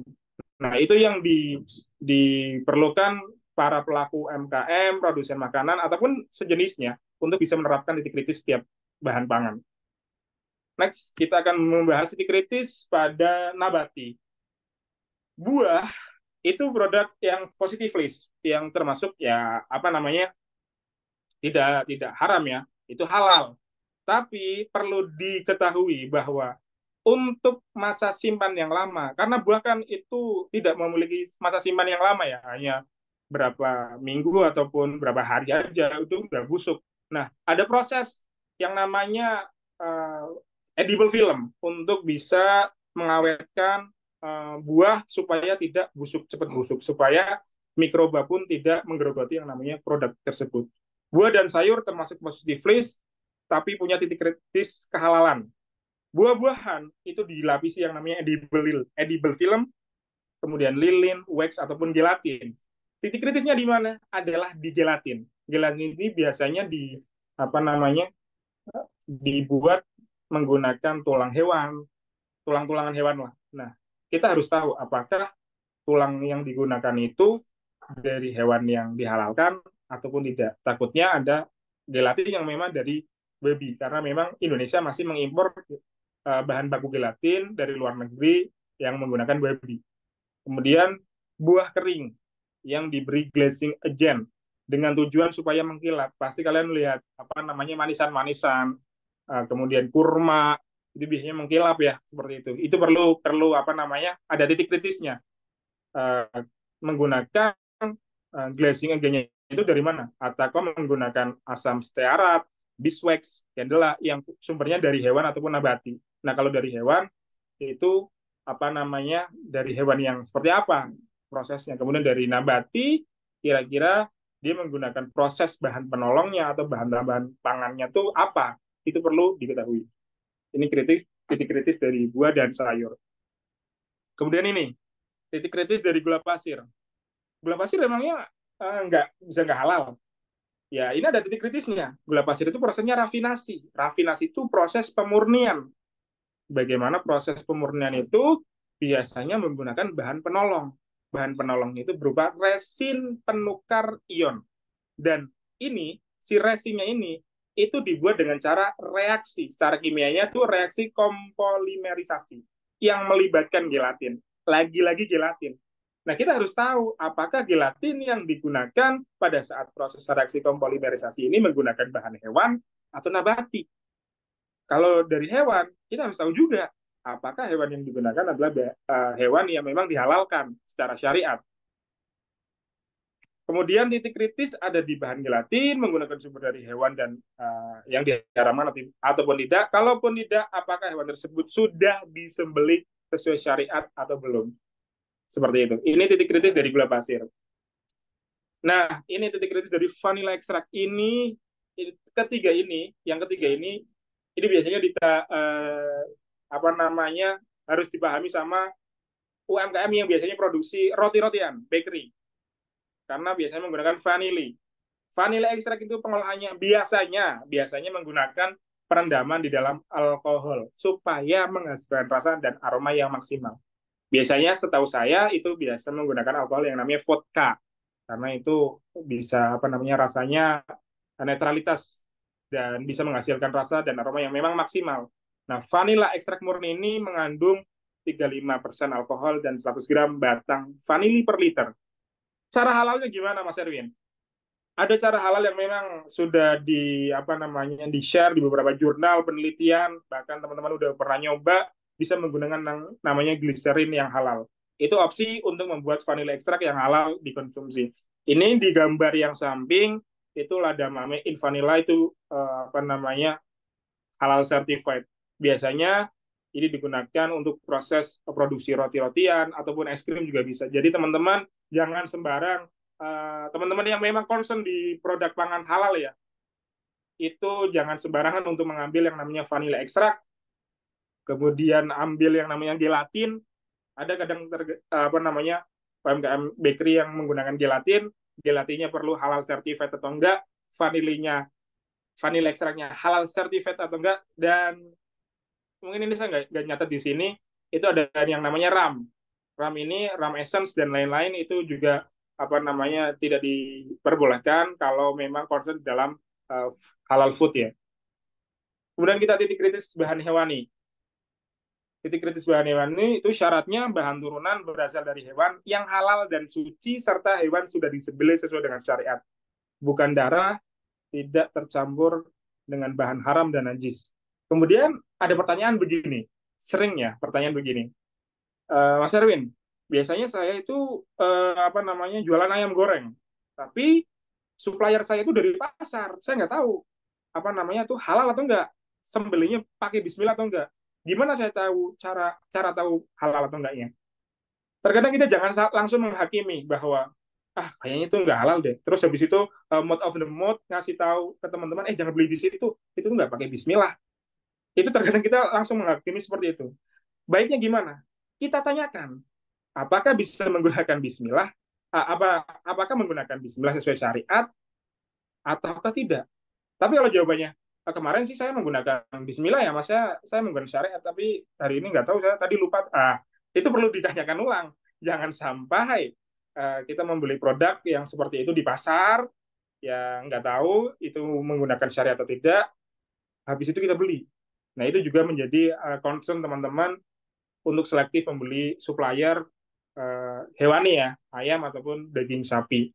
Lebih amannya adalah menggunakan supplier yang memang sudah halal certified, karena sekarang sudah banyak banget teman-teman yang concern ke situ. Kemudian titik kritis susu bubuk. Ini juga menjadi bahan-bahan yang, ini contoh-contoh yang saya tampilkan adalah contoh-contoh yang biasa digunakan oleh para UMKM untuk produksi bahan-bahan tertentu, atau produk-produk yang kayak minuman, makanan. Makanya saya menampilkan titik kritis susu bubuk ini juga. Susu bubuk itu titik kritisnya ada sumber adiktif yang harus jelas apakah dari hewani, dari nabati atau hewani. Kayak gula-gulaan, dextrose, kemudian maltodextrin, kemudian pati jagung terhidrolisis, dihidrolisisnya menggunakan enzim atau bagaimana. Nah, itu perlu diketahui. Kemudian flavor, perisanya tuh harus dipastikan sudah memiliki sertifikasi halal. Contoh seperti pewarna merah dari serangga ya, yang karmin ya, yang warnanya merah di susu, salah satu produk-produk makanan yang warnanya merah, itu pasti ada yang namanya pewarna karmin yang bisa menyebabkan merah. Orang-orang tahunya kalau merah itu dari stroberi, padahal itu dari serangga karmin. Kalau mengacu pada fatwa MUI, itu sudah memiliki halal certified atau memang sudah diperbolehkan untuk menjadi bahan tambahan pangan pada produksi makanan. Kemudian titik kritis keju. Keju itu prosesnya susu yang digumpalkan dengan enzim. Nah, enzimnya itu harus jelas medianya tuh gimana, kemudian yang digunakan tuh hewani atau nabati. Titik kritisnya ada pada bahan penggumpalnya, yaitu koagulan. Jika berasal dari enzim, maka harus tahu sumber enzim yang digunakan, apakah dari hewani ataupun mikrobial. Jika mikrobial, harus tahu media yang digunakan, dari bahan halal, hewan halal ataupun tidak. Meskipun dari hewan, apakah ada lagi nih, apakah hewan tersebut sudah disembelih dengan sesuai syariat atau tidak. Kemudian bagaimana tantangan produksi halal food para UMKM? Tantangannya tuh tidak tahu standarisasi bahan baku dan alur produksi. Ruang lingkup yang sering bakal melekat bagi pelaku usaha itu pasti bahan baku. Bahan bakunya itu harus tahu apakah dari bahan halal ataupun tidak. Kemudian bahan tambahan pangan, perisa atau pewarna sintetis, kemudian bahan penolongnya, seperti tadi gula ada resin penukar ion, kemudian kemasannya. Kriterianya gimana? Gampang, memenuhi kriteria asal-usul atau penggunaannya. Kemudian persyaratan dokumen setiap bahan ketika membeli produk pangan ataupun produk bahan bakunya, si produsen itu harus tahu, minimal tahu apakah ini bahannya halal certified atau enggak. Kemudian tersedia mekanisme untuk memonitoring masa berlaku dokumen bahan halal, bahwa produk halal ini berlaku sampai kapan, kemudian aman atau tidak digunakan ketika membuat produk yang akan kita buat, seperti roti-rotian, kemudian makanan-makanan yang ada di restoran, itu harus dimonitoring oleh tim, namanya QA ataupun QC, ataupun penyelia halal. Ini bagi teman-teman UMKM yang memang sudah settle secara sistem untuk concern ke dalam halal food. Contohnya kayak Warung Steak, pastinya sudah pasti yang namanya punya tim audit, internal audit, QA, QC, dan tim halal pasti sudah ada. Kemudian ini solusinya, perbanyak literatur, seperti ikut webinar kayak gini supaya tahu titik kritis kehalalan pangan, gimana menyiapkan dokumen kehalalan, itu perlu literatur manajemen mutu kehalalan pangan. Ikuti halal training yang disediakan oleh beberapa lembaga yang memang berkaitan menambah knowledge, seperti Halal Academy, kemudian IHTEC ya, itu juga biasanya menyediakan kelas-kelas yang untuk para UMKM ataupun pelaku-pelaku profesional untuk menjadi penyelia halal. Bagi pelaku usaha yang memang sudah mumpuni secara sistem dan manajemen, bisa merekrut tim yang memang memiliki kompetensi di bidang manajemen mutu. Biasanya sekarang kalau nggak salah untuk menjadi penyelia halal ataupun manajemen mutu kehalalan pangan, itu biasanya diambil dari teknologi pangan, karena memang yang basically dulu saya teknologi pangan mempelajari banyak banget tentang halal food, kemudian food safety, karena keduanya itu sangat-sangat berkaitan. Peluang cuannya gimana? Jadi jangan cuma jadi konsumen, Ini Indonesia menjadi eksportir terbesar kelima dengan proporsi 9,3%, dan posisi kinerja ekspor Indonesia berada di bawah Arab Saudi dengan proporsi 14,5%, dan itu ada Turki, yang terakhir Turki. Kemudian dari data Global Islamic Economy, pangan halal Indonesia ada di urutan keempat di bawah Malaysia dan Singapura. Kemudian di Indonesia ada 725.000 produk halal certified dan 405.000-nya dari UMKM. Ini keren banget, dan sekarang di dunia adalah pengekspor halal food, kalau nggak salah ya, ini bisa dikoreksi, halal food itu justru dari negara non-muslim seperti Brazil. Itu ekspor produk halalnya masih besar. Nah, kita Indonesia harus banyakin nih kayak gini produk-produk UMKM yang mau ekspansi keluar kota, ekspansi keluar negeri, harus punya halal certified dan punya certified atau standarisasi yang lain supaya produknya kita itu bisa bersaing kayak gitu. Teknologinya bagaimana supaya bisa ekspansi keluar kota ataupun keluar negeri. Ini teman-teman pasti sudah tahu ya, produk-produk vakum ini menggunakan vacuum chambers untuk mengawetkan dan memperpanjang simpan berbagai makanan. Tujuannya supaya apa? Mengeluarkan udara dari kemasan, mencegah oksidasi dan pertumbuhan bakteri sehingga makanan tetap segar untuk waktu yang lebih lama. Biasanya ini produk-produk yang ready to eat, ready to meal itu menggunakan teknologi seperti ini. Perlu ada tambahan pangan nggak Mas Erwin? Seperti zat-zat tambahan pangan karbon kayak gitu, kemudian ada asam benzoat, bahan tambahan pangan adiktif. Kalau memang produknya bagus, tidak perlu. Karena memang produk-produk kayak gini kalau bisa ya masih instan, kita menggunakan rempah-rempah yang memang itu juga bisa memperawet yang namanya bahan pangan. Biasanya ada teknologi lagi, itu yang sederhananya adalah produk-produk contohnya seperti sambal-sambelan ya kan, banyak banget sekarang UMKM sambal-sambal itu biasanya untuk mengawetkan makanannya ataupun sambalnya tuh tidak menambahkan bahan tambahan pangan yang adiktif, tapi menggunakan minyaknya diperbanyak, sambalnya yang mungkin proporsinya lebih sedikit kayak gitu. Nah, penambahan minyak yang banyak itu juga bisa memperpanjang umur simpan, apalagi prosesnya nanti ada sterilisasi dan lain-lain. Ini aku kasih tahu. Nah, ini biasanya pernah lihat kan makanan-makanan yang kayak gini di Indomaret, di minimarket, supermarket yang lain ada nasi kok bisa masa simpannya panjang, padahal tidak ada bahan tambahan pangan adiktifnya. Itu gimana caranya Mas Erwin? Ini menggunakan teknologi dehidrator dan sterilisasi autoclave. Jadi makanan yang sudah kita buat, contoh katakanlah nasi goreng ya. Nasi goreng udah kita buat, kemudian di dehidrator, ditaruh di dehidrator supaya apa? Supaya kadar airnya tuh berkurang, dan ketika kadar airnya berkurang, otomatis mikroba tidak akan tumbuh secara cepat karena memang mikroba kan suka yang basah ataupun yang lembab. Makanya produk nasi goreng ditaruh di dehidrator, kemudian habis itu ditaruh di kemasan dan disterilisasi menggunakan autoclave, alat pemanas tertutup yang memang digunakan untuk mensterilisasi suatu benda menggunakan uap yang suhunya tinggi 121 derajat selama kurang lebih 15 menit. Nah, tujuan sterilisasi adalah supaya membunuh mikroba supaya tidak tumbuh di dalam produk pangan tersebut. Biasanya kaleng-kalengan itu juga menggunakan ini, seperti kalau di Jogja tuh ada gudeg mercon, kemudian gudeg yujum itu menggunakan kaleng-kaleng, itu biasanya menggunakan proses-proses sterilisasi autoclave. Ini lebih simpel dan biasanya digunakan. Saya juga mendampingi saya ada produk nih ya.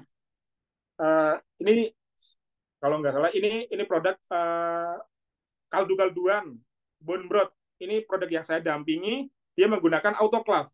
Jadi sterilisasinya menggunakan autoclave sehingga dia bisa bertahan maksimal adalah 3 bulan di suhu ruang. Ataupun di suhu dingin dia bisa bertahan 1 tahun. Itu adalah teknologi-teknologi tepat guna yang murah yang bisa digunakan para UMKM untuk bisa ekspansi ke luar kota ataupun ke luar negeri. Contohnya ini juga, ini usaha rendang, cuan ratusan juta bisa menggunakan teknologi-teknologi kayak tadi. Saya ada contohnya ini, kemudian ada lagi apa namanya produk-produk coklat juga ada. Ini tadi punya produk yang saya dampingin itu sudah ke luar negeri dan sudah menerapkan sistem keamanan pangan HACCP dan SNI, kemudian sistem manajemen produksinya sudah apa namanya sudah terjaga, sudah tersterilisasi juga cara apa namanya pengemasannya sehingga aman dan mutunya tetap terjaga. Meskipun perlu diingat bahwa setiap pengolahan pangan pasti akan mengurangi nutrisi dari bahan pangan tersebut. Kok malah terkurangi? Pasti, karena di proses pengolahan pangan itu tergantung apa namanya prosesnya. Kalau kita prosesnya menggoreng, ya pasti nutrisinya akan 50-50, akan berkurang 50%, bahkan 70%. Tapi bagaimana kita memilih teknologi tepat guna supaya si bahan pangan ini nutrisinya tetap terjaga dan sampai konsumen mutunya pun tetap terjaga.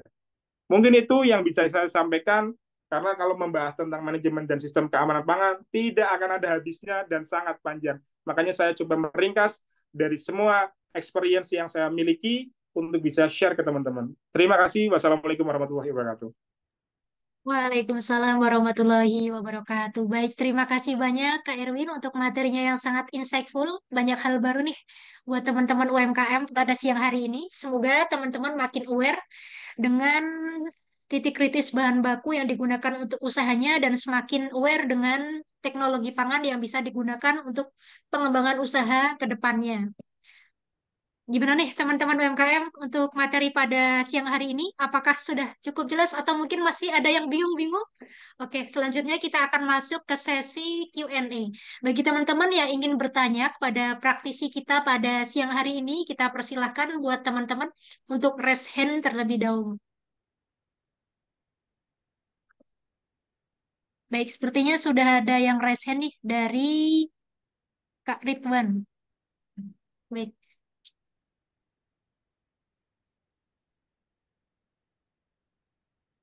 Kak Ridwan Septiawan, silahkan untuk unmute terlebih Halo, dahulu. terdengar suara saya?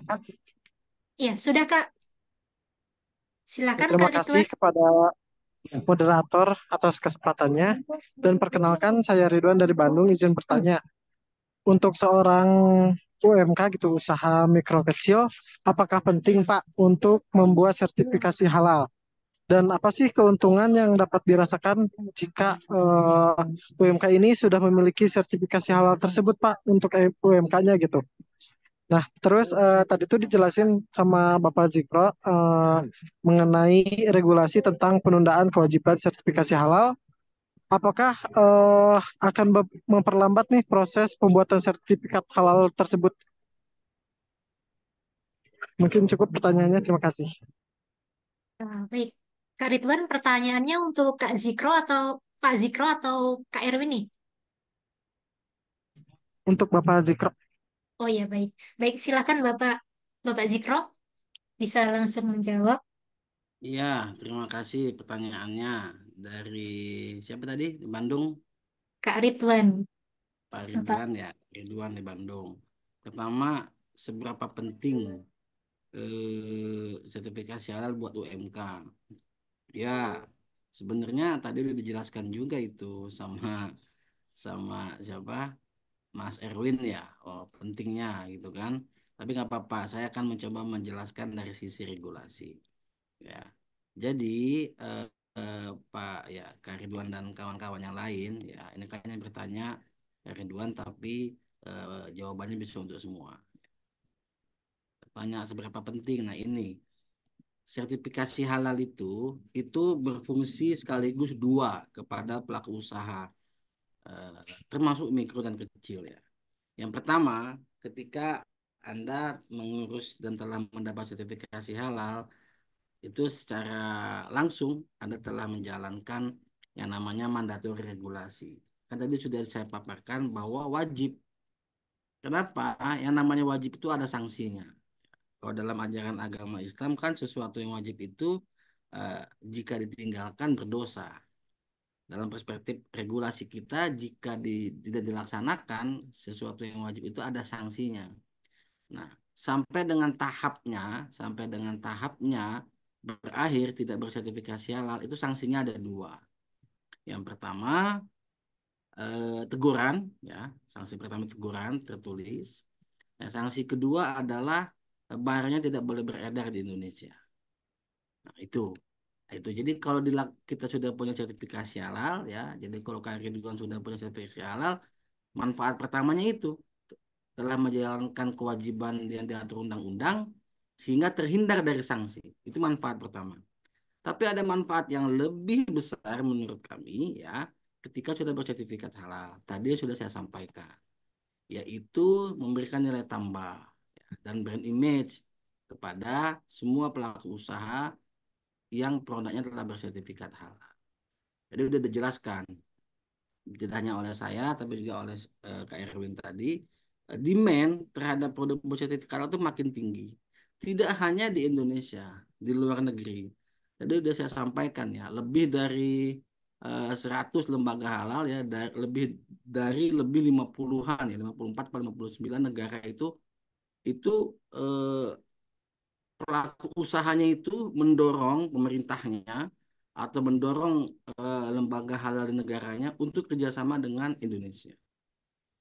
Itu negara-negara yang, ya mohon maaf, eh, bukan hanya minoritas Muslim, bahkan negara-negara yang tidak percaya agama, tidak percaya Tuhan, gitu kan, itu pengen gitu loh produk-produknya bersertifikat halal. Karena apa? Karena bagi mereka ini ada nilai tambah untuk produknya.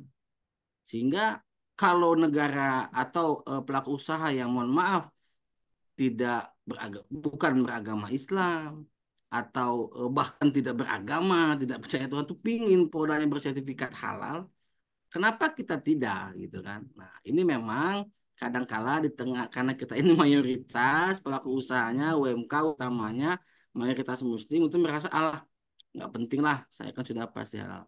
Nah, itu sama dengan jawabannya kalau orang sudah jago, sudah ahli mengendarai kendaraan.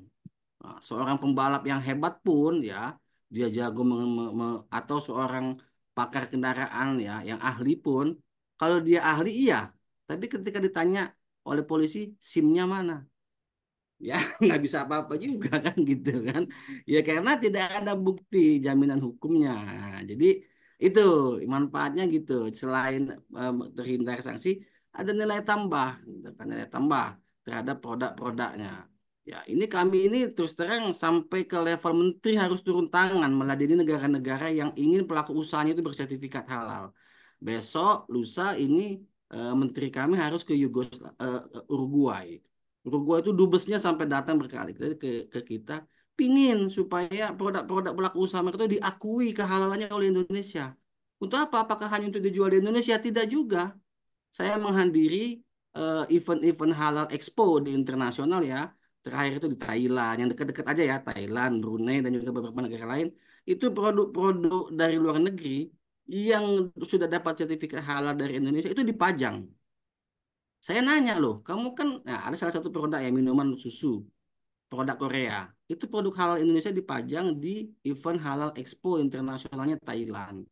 Lah saya nanya, kamu produksi di Korea, jual di Thailand, kenapa pakai logo halal Indonesia? Wow, this is brand image, kata dia kan. Ini nilai tambah tinggi, very very value added, kata dia kan. Untuk diperkenalkan ke semua konsumen bahwa produk kami ini halal. Karena ini menyambung yang disampaikan Pak Irwin tadi. Ya, ketika sertifikasi halal itu telah diproses, maka produknya sebenarnya bukan hanya halal, tetapi juga thoyyib. Secara produk, ya, secara produk. Karena pemeriksaannya itu kan titik kritis yang disampaikan oleh Mas Erwin tadi itu diperiksa oleh auditor halal. Ini warung steak itu coba tanya, ketika kemarin di auditor, terus sampai ke titik kritisnya kan dipelajari semua keamanan pangannya. Sampai dengan produk itu jadi. Ketika digunakan, nah ilmunya Mas Erwin itu perlu itu. Biar dia sehat di badan, nggak berlebihan, pengolahannya gimana, nah itu. Tapi sebenarnya sampai dengan produk itu jadi itu terjamin kehalalan dan kebaikan produk-produk itu. Jadi kembali ke pertanyaannya, seberapa penting manfaatnya? Oh, bermanfaat banget gitu kan. Kalau di Indonesia tuh paling tidak dua itu, ya. Paling tidak, ya, mungkin ada manfaat-manfaat lain. Bisa ekspor kalau UMK. Saya belum lama di Tegal ada pelaku usaha mikro, mikro, ya, bukan kecil lagi, mikro, hanya menjual teh celup lokal dia. Nah, itu dia ketemu ketika apa? Ikut expo, ditawari ekspor ke Qatar.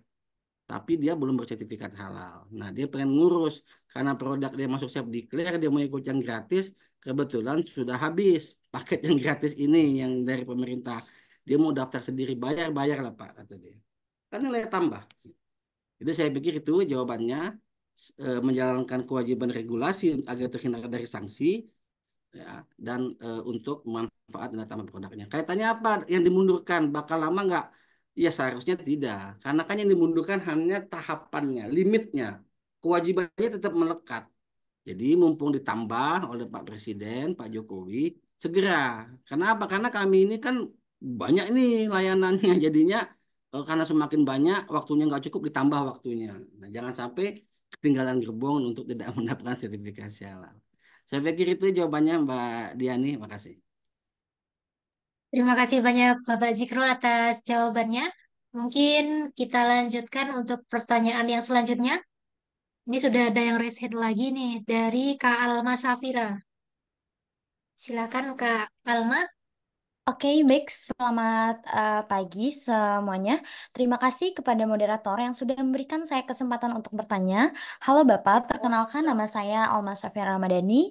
Jadi pertanyaan saya sudah menyiapkan pertanyaan. Bagaimana sih UMKM yang bergerak di sektor halal dapat beradaptasi dengan tantangan globalisasi dan perubahan pasar? Tanpa mengorbankan prinsip-prinsip syariah mereka dan apa saja strategi yang efektif untuk memastikan produk mereka ini tetap kompetitif di pasar internasional yang semakin integritasi. Dan yang kedua, seiring dengan meningkatnya kesadaran konsumen terhadap produk yang bersertifikat halal, bagaimana UMKM halal ini dapat membedakan diri dengan pesaing yang mungkin mengklaim standar kehalalan namun tidak sepenuhnya mematuhi prinsip-prinsip tersebut yang sudah diuraikan Bapak tadi. Nah, pertanyaan saya adalah apa sih pendekatan pemasaran dan komunikasi yang paling efektif untuk membangun kepercayaan konsumen dan menghindari potensi penipuan yang diklaim palsu? Mungkin itu pertanyaan saya. Terima kasih. Selamat pagi. Selamat pagi Kak. Terima kasih atas pertanyaannya. Mungkin pertanyaan untuk Bapak Zikro. Silakan Bapak. Ya, makasih Mbak Alma. Pertanyaannya dua tapi dalam ya. Yang pertama kompetitif ya, competitiveness produk ya. Kalau kalau diekspor dalam perspektif kami dan apa yang kami alami, kami lihat dan saksikan di tingkat perdagangan internasional, memang eh, apa eh, s- sertifikasi halal itu salah satu hal yang diminta, ya, dan diminta dan ada dalam ketika khususnya untuk negara-negara yang memang apa namanya mensyaratkan sertifikasi halal itu. Jadi sebenarnya eh, kepemilikan sertifikat halal itu walaupun hanya UMK itu merupakan akan menjadi daya saing tersendiri ketika akan diekspor. Itu tidak dipungkiri. Ya, tidak dipungkiri. Ya, saya bilang tadi saya belum lama hadir di Thailand Expo. Di sana ada suatu hall itu tentang halal, produk halal semua. Itu banyak alhamdulillah. UMK kita banyak produknya, banyak sekali. Yang dari Jawa Timur, Jawa Tengah, bahkan ada yang dari Sumatera, Kalimantan juga tayang di situ. Produk-produk UMK kita itu alhamdulillah ya macam-macam. Ada yang difasilitasi oleh Pemdanya, nah, itu ada itu yang difasilitasi oleh Pemda NTB ya, yang waktu di Brunei. Nah, itu banyak.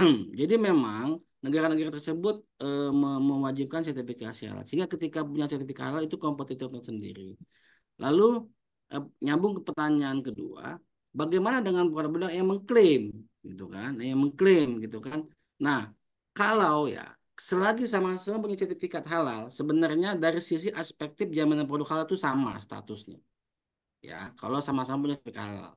Tetapi kualitas produknya memang kembali ke pelaku usaha. Nah, kaitannya dengan kualitas kehalalan produknya, jika ada yang diragukan, dia tidak bersertifikat tapi dia ngaku dia lebih halal, itu bisa diadukan ke kami. Nah, kami ada layanan pengaduan, Pak itu nggak bersertifikat ngaku-ngaku halal tuh Pak, gitu kan, nah, gitu kan. Atau bisa dibuat pengaduan.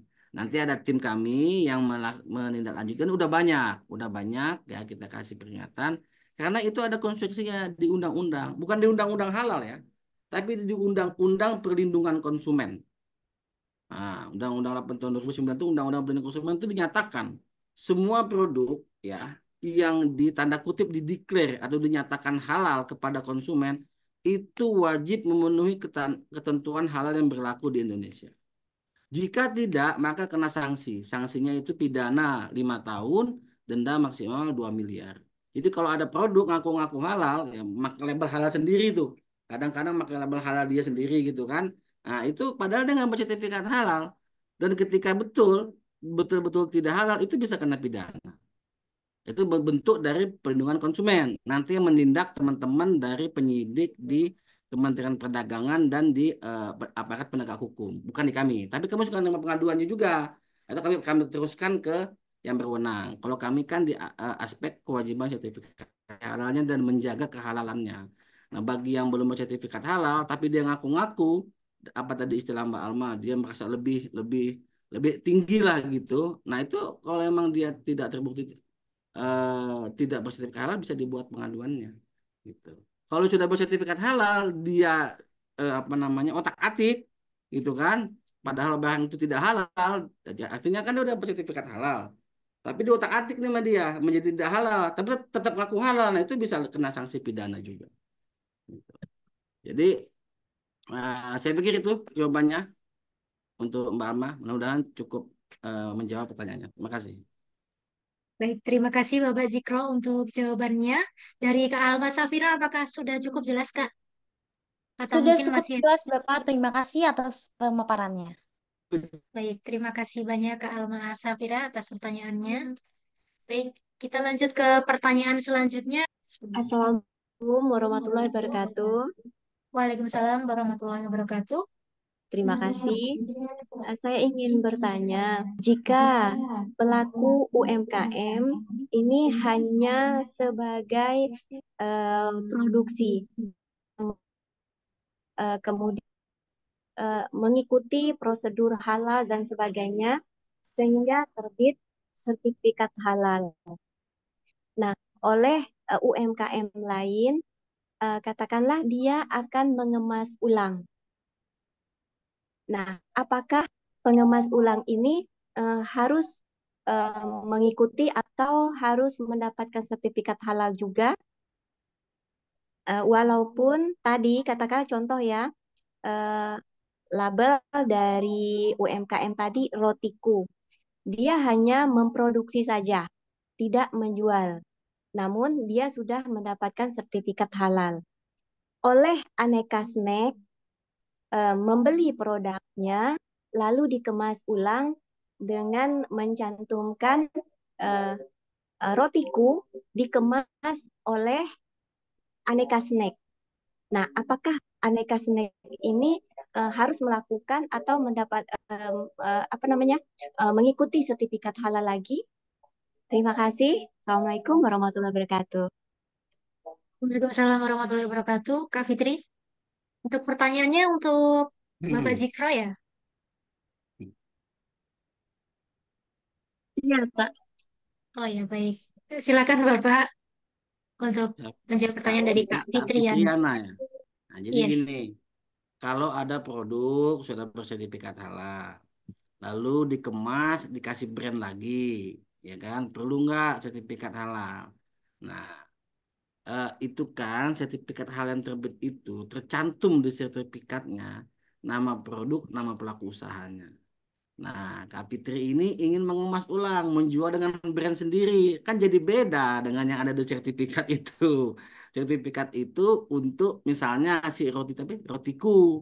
Ya, dikemas nih oleh Kak Fitri menjadi rotimu gitu kan. Nah, jadi beda itu. Nah, nanti kalau ada orang ngecek kan di website kami itu ada. Silakan cek sertifikat halalnya sah atau tidak. Dicek tuh sama orang. Loh, ini mereknya rotiku kok jadi rotimu, berarti bohong dong, Din. Nah, itu saya mengilustrasikan gampangnya ya. Artinya apa? Ketika perubahan brand pada pelaku usaha berbeda, memang harus sertifikat halal lagi. Yang tadi itu dianggap sebagai bahan baku.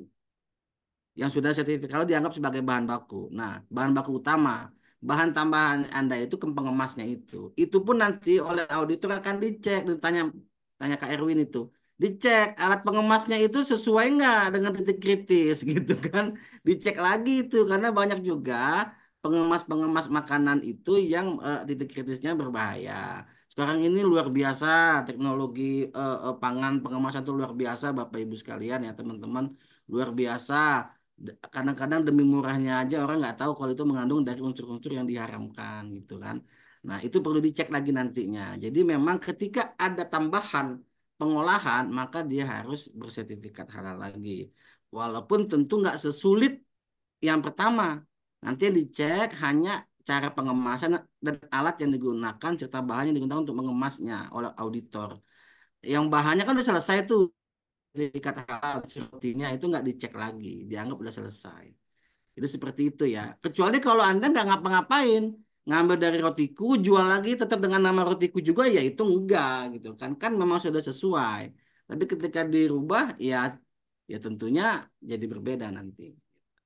Demikian jawabannya ya, Putriana. Baik, terima kasih Bapak Zikro atas jawabannya. Mungkin dari Kak Fitriana, apakah sudah jelas Kak? Atau mungkin ada pertanyaan lanjutan? Sudah jelas, terima kasih. Baik, terima kasih banyak Kak Fitri atas pertanyaannya.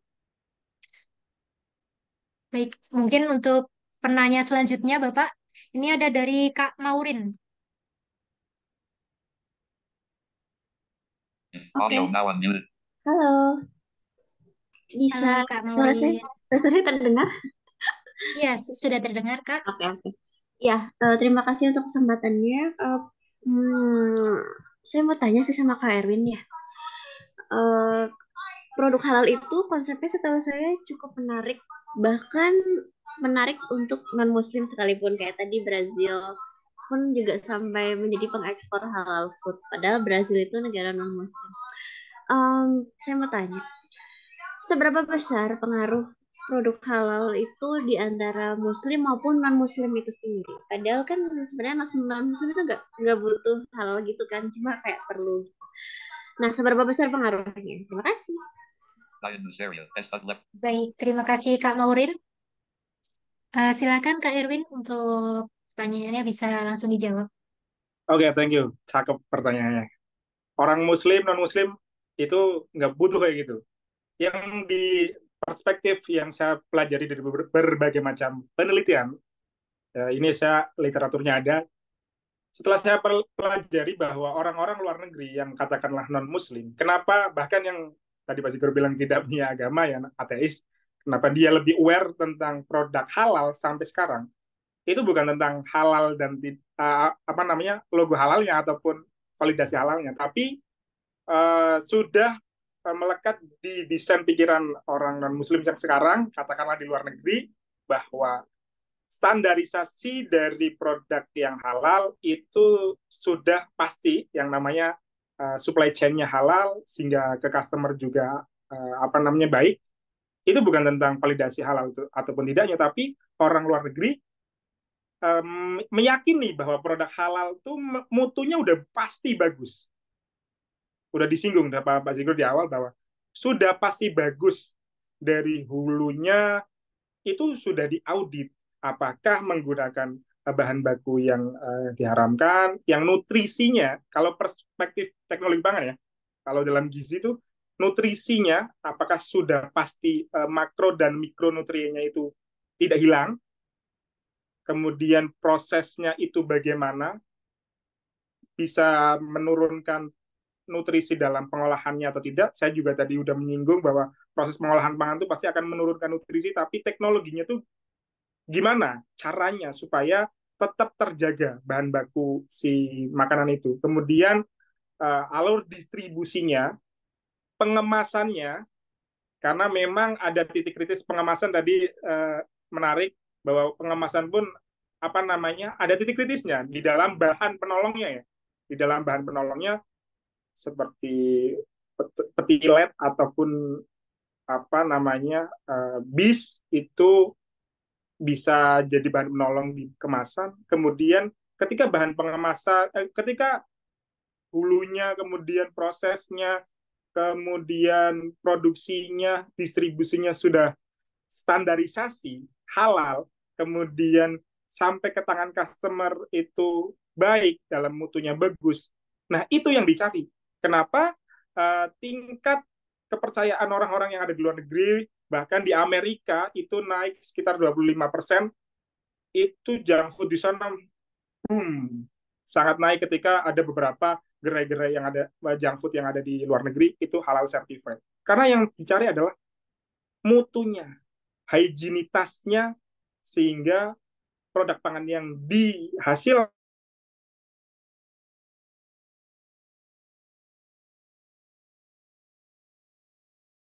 tapi memang baik untuk kita konsumsi. Seperti itu sih secara singkatnya yang saya coba selama ini mempelajari dari berbagai macam literatur dan jurnal-jurnal orang, bahwa di luar negeri Gen Y sampai Gen Z itu udah mulai aware tentang halal food. Seperti itu, Kak Maurin. Thank you. Baik, terima kasih Kak Erwin atas jawabannya. Dari Kak Maurin, apakah sudah jelas, Kak? Cukup berarti tentang kualitasnya. Terima kasih. Betul, tentang nutrisi dan gizinya, sehingga mutunya tetap dijaga, bahan bakunya. Oke, terima kasih Kak. Baik, terima kasih banyak Kak Maurin atas pertanyaannya. Ini ada pertanyaan terakhir nih, Bapak Zikro dan Kak Erwin. Untuk dari kolom chat, izin saya bacakan. Jika kita menggunakan bahan telur, daun pandan, dan daun pisang, bagaimana memastikan tingkat kehalalannya dan toyibnya, Pak? Begitu. Mungkin bisa dijawab dari Bapak Zikro terlebih dahulu. Ya, saya coba jawab dari sisi prosedural kehalalannya ya. Nah, kalau teknisnya nanti Kak Erwin yang lebih ahli itu ya. Ya, jadi memang eh, di kami itu ada kategori barang-barang bahan-bahan ya, bukannya barang, bahan-bahan yang seharusnya wajib sertifikasi halal, tapi oleh kesepakatan ya, oleh keputusan Menteri Agama setelah mendapatkan masukan dari banyak ulama dan akademisi, itu tidak perlu bersertifikat halal karena dia sudah dapat dipastikan kehalalannya. Dan itu didominasi oleh bahan-bahan yang berasal dari alam.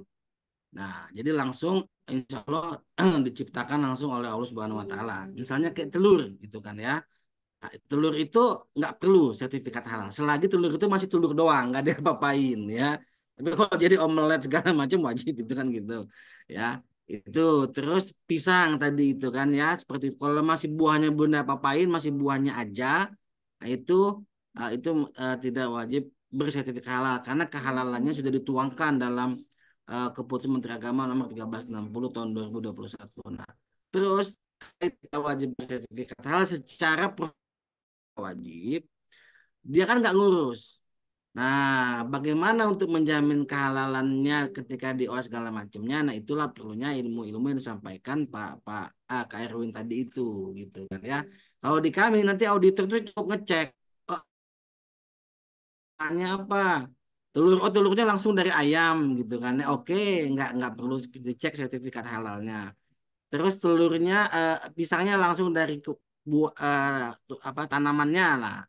Pengolahannya itu akan dicek cara ngolahannya. Nah, ngolahnya itu ilmunya Kak Erwin itu yang juga makanya salah satu syarat jadi auditor halal itu ya, seperti sarjana teknologi pangan, sarjana pangan itu kalau nggak punya sarjana itu nggak bisa jadi auditor halal.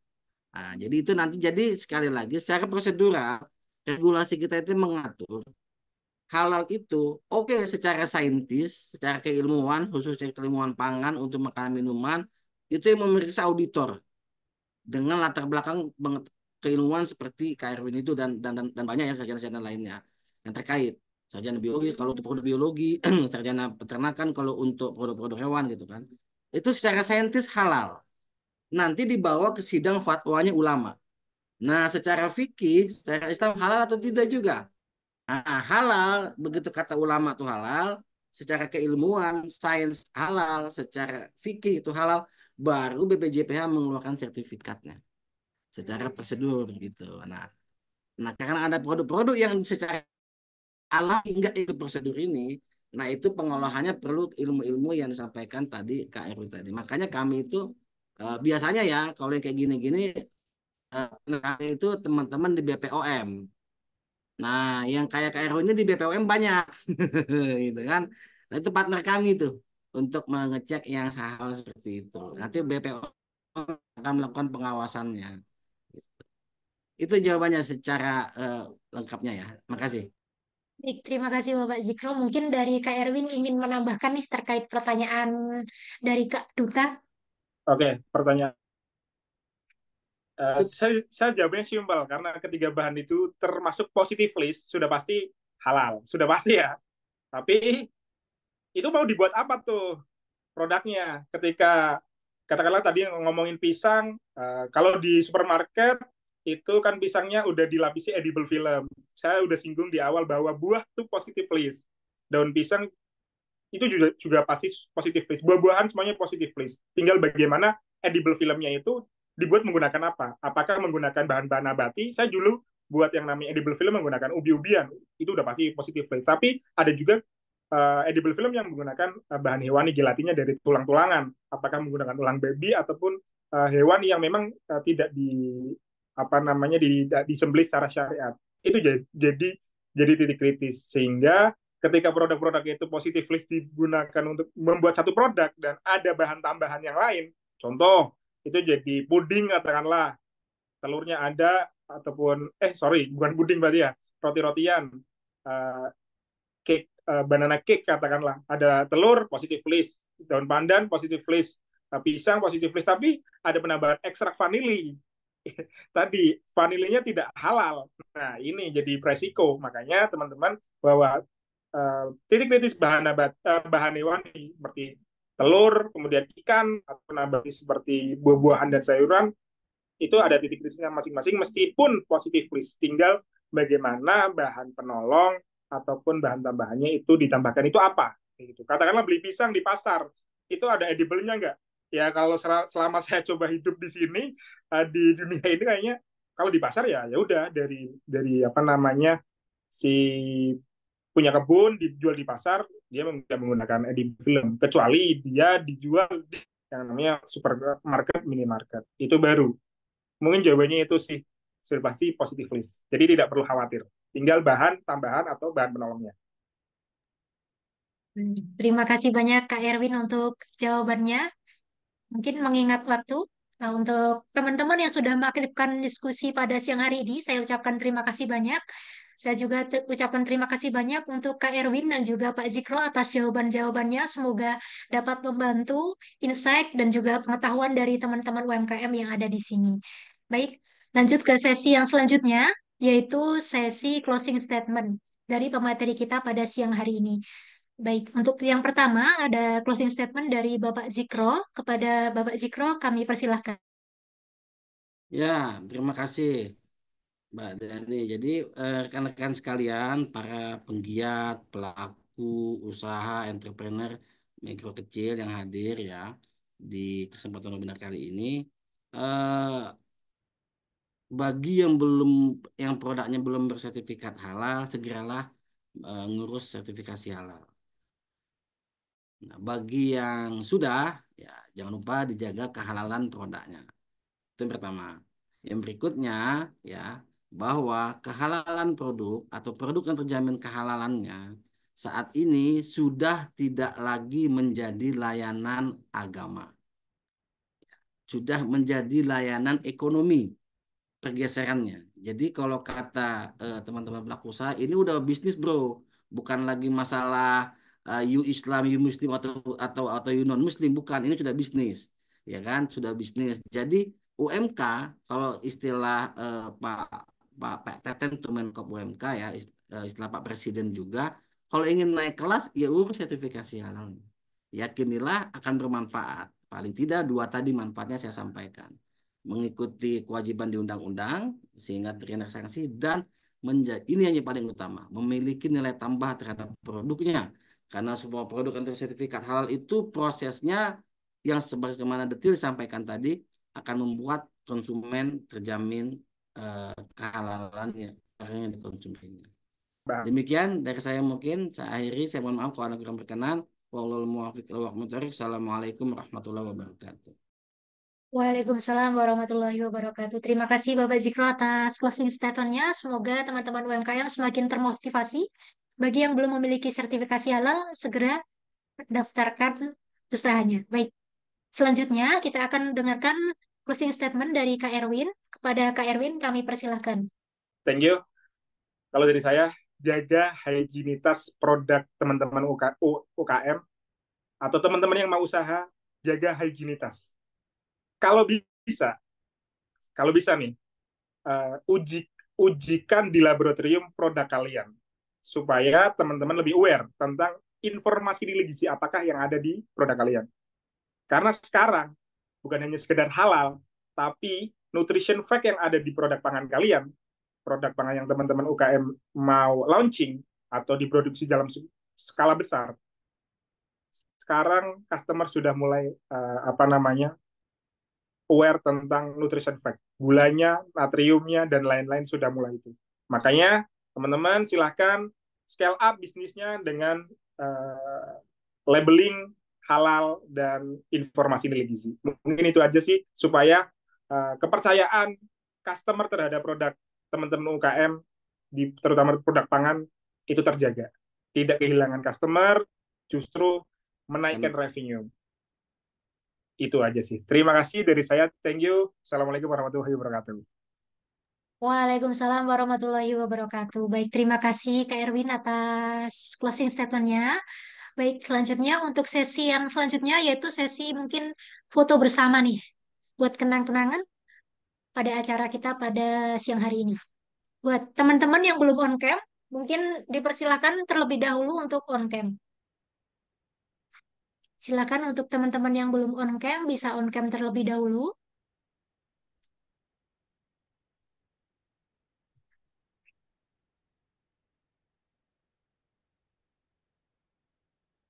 Sambil menginformasikan untuk link materi dan e-sertifikat akan dibagikan oleh panitia di grup WhatsApp. Oleh karena itu, teman-teman semuanya, jangan lupa nanti untuk link absensi setelah isi link absensi setelah sesi foto bersama. Baik, sudah teman-teman? Baik, ini ada 3 slide, mohon maaf. Mungkin dari slide yang pertama, 1, 2, 3.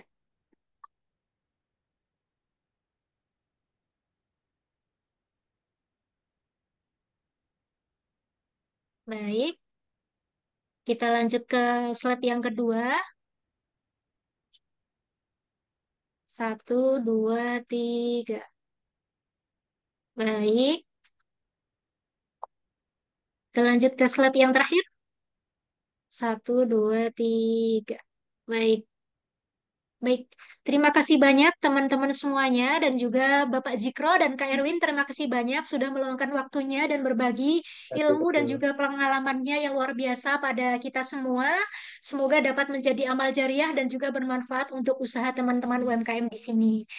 Baik, terima kasih Bapak Zikro dan Kak Erwin. Apabila masih ada kegiatan selanjutnya, dipersilakan Bapak dan Kak Erwin. Thank you. Bapak, Terima kasih mohon Pak Zikro. maaf. Makasih ya. Makasih Terima Pak kasih Erwin, banyak makasih Bapak sukses Zikro. ya. Pak Erwin sukses juga usahanya ya. Baik, ini Kak untuk selanjutnya teman-teman yang belum absen bisa absen terlebih dahulu. Saya juga mengucapkan terima kasih banyak untuk teman-teman pelaku UMKM yang sudah hadir pada kesempatan siang hari ini. Semangat terus untuk belajar, jangan lupa untuk resensi dan pantengin terus acara-acara Warung Academy di Instagram untuk info-info kelas selanjutnya, baik offline maupun offline. Mohon maaf apabila dalam saya membawakan acara masih banyak kekurangan. Terakhir dari saya, buah nanas, buah ceri, dicampur gula, enak sekali cukup. Sekian acara kali ini, semoga bisa ketemu di kesempatan lain lagi. Saya Diani Salmiati, pamit undur diri. Wassalamualaikum warahmatullahi wabarakatuh.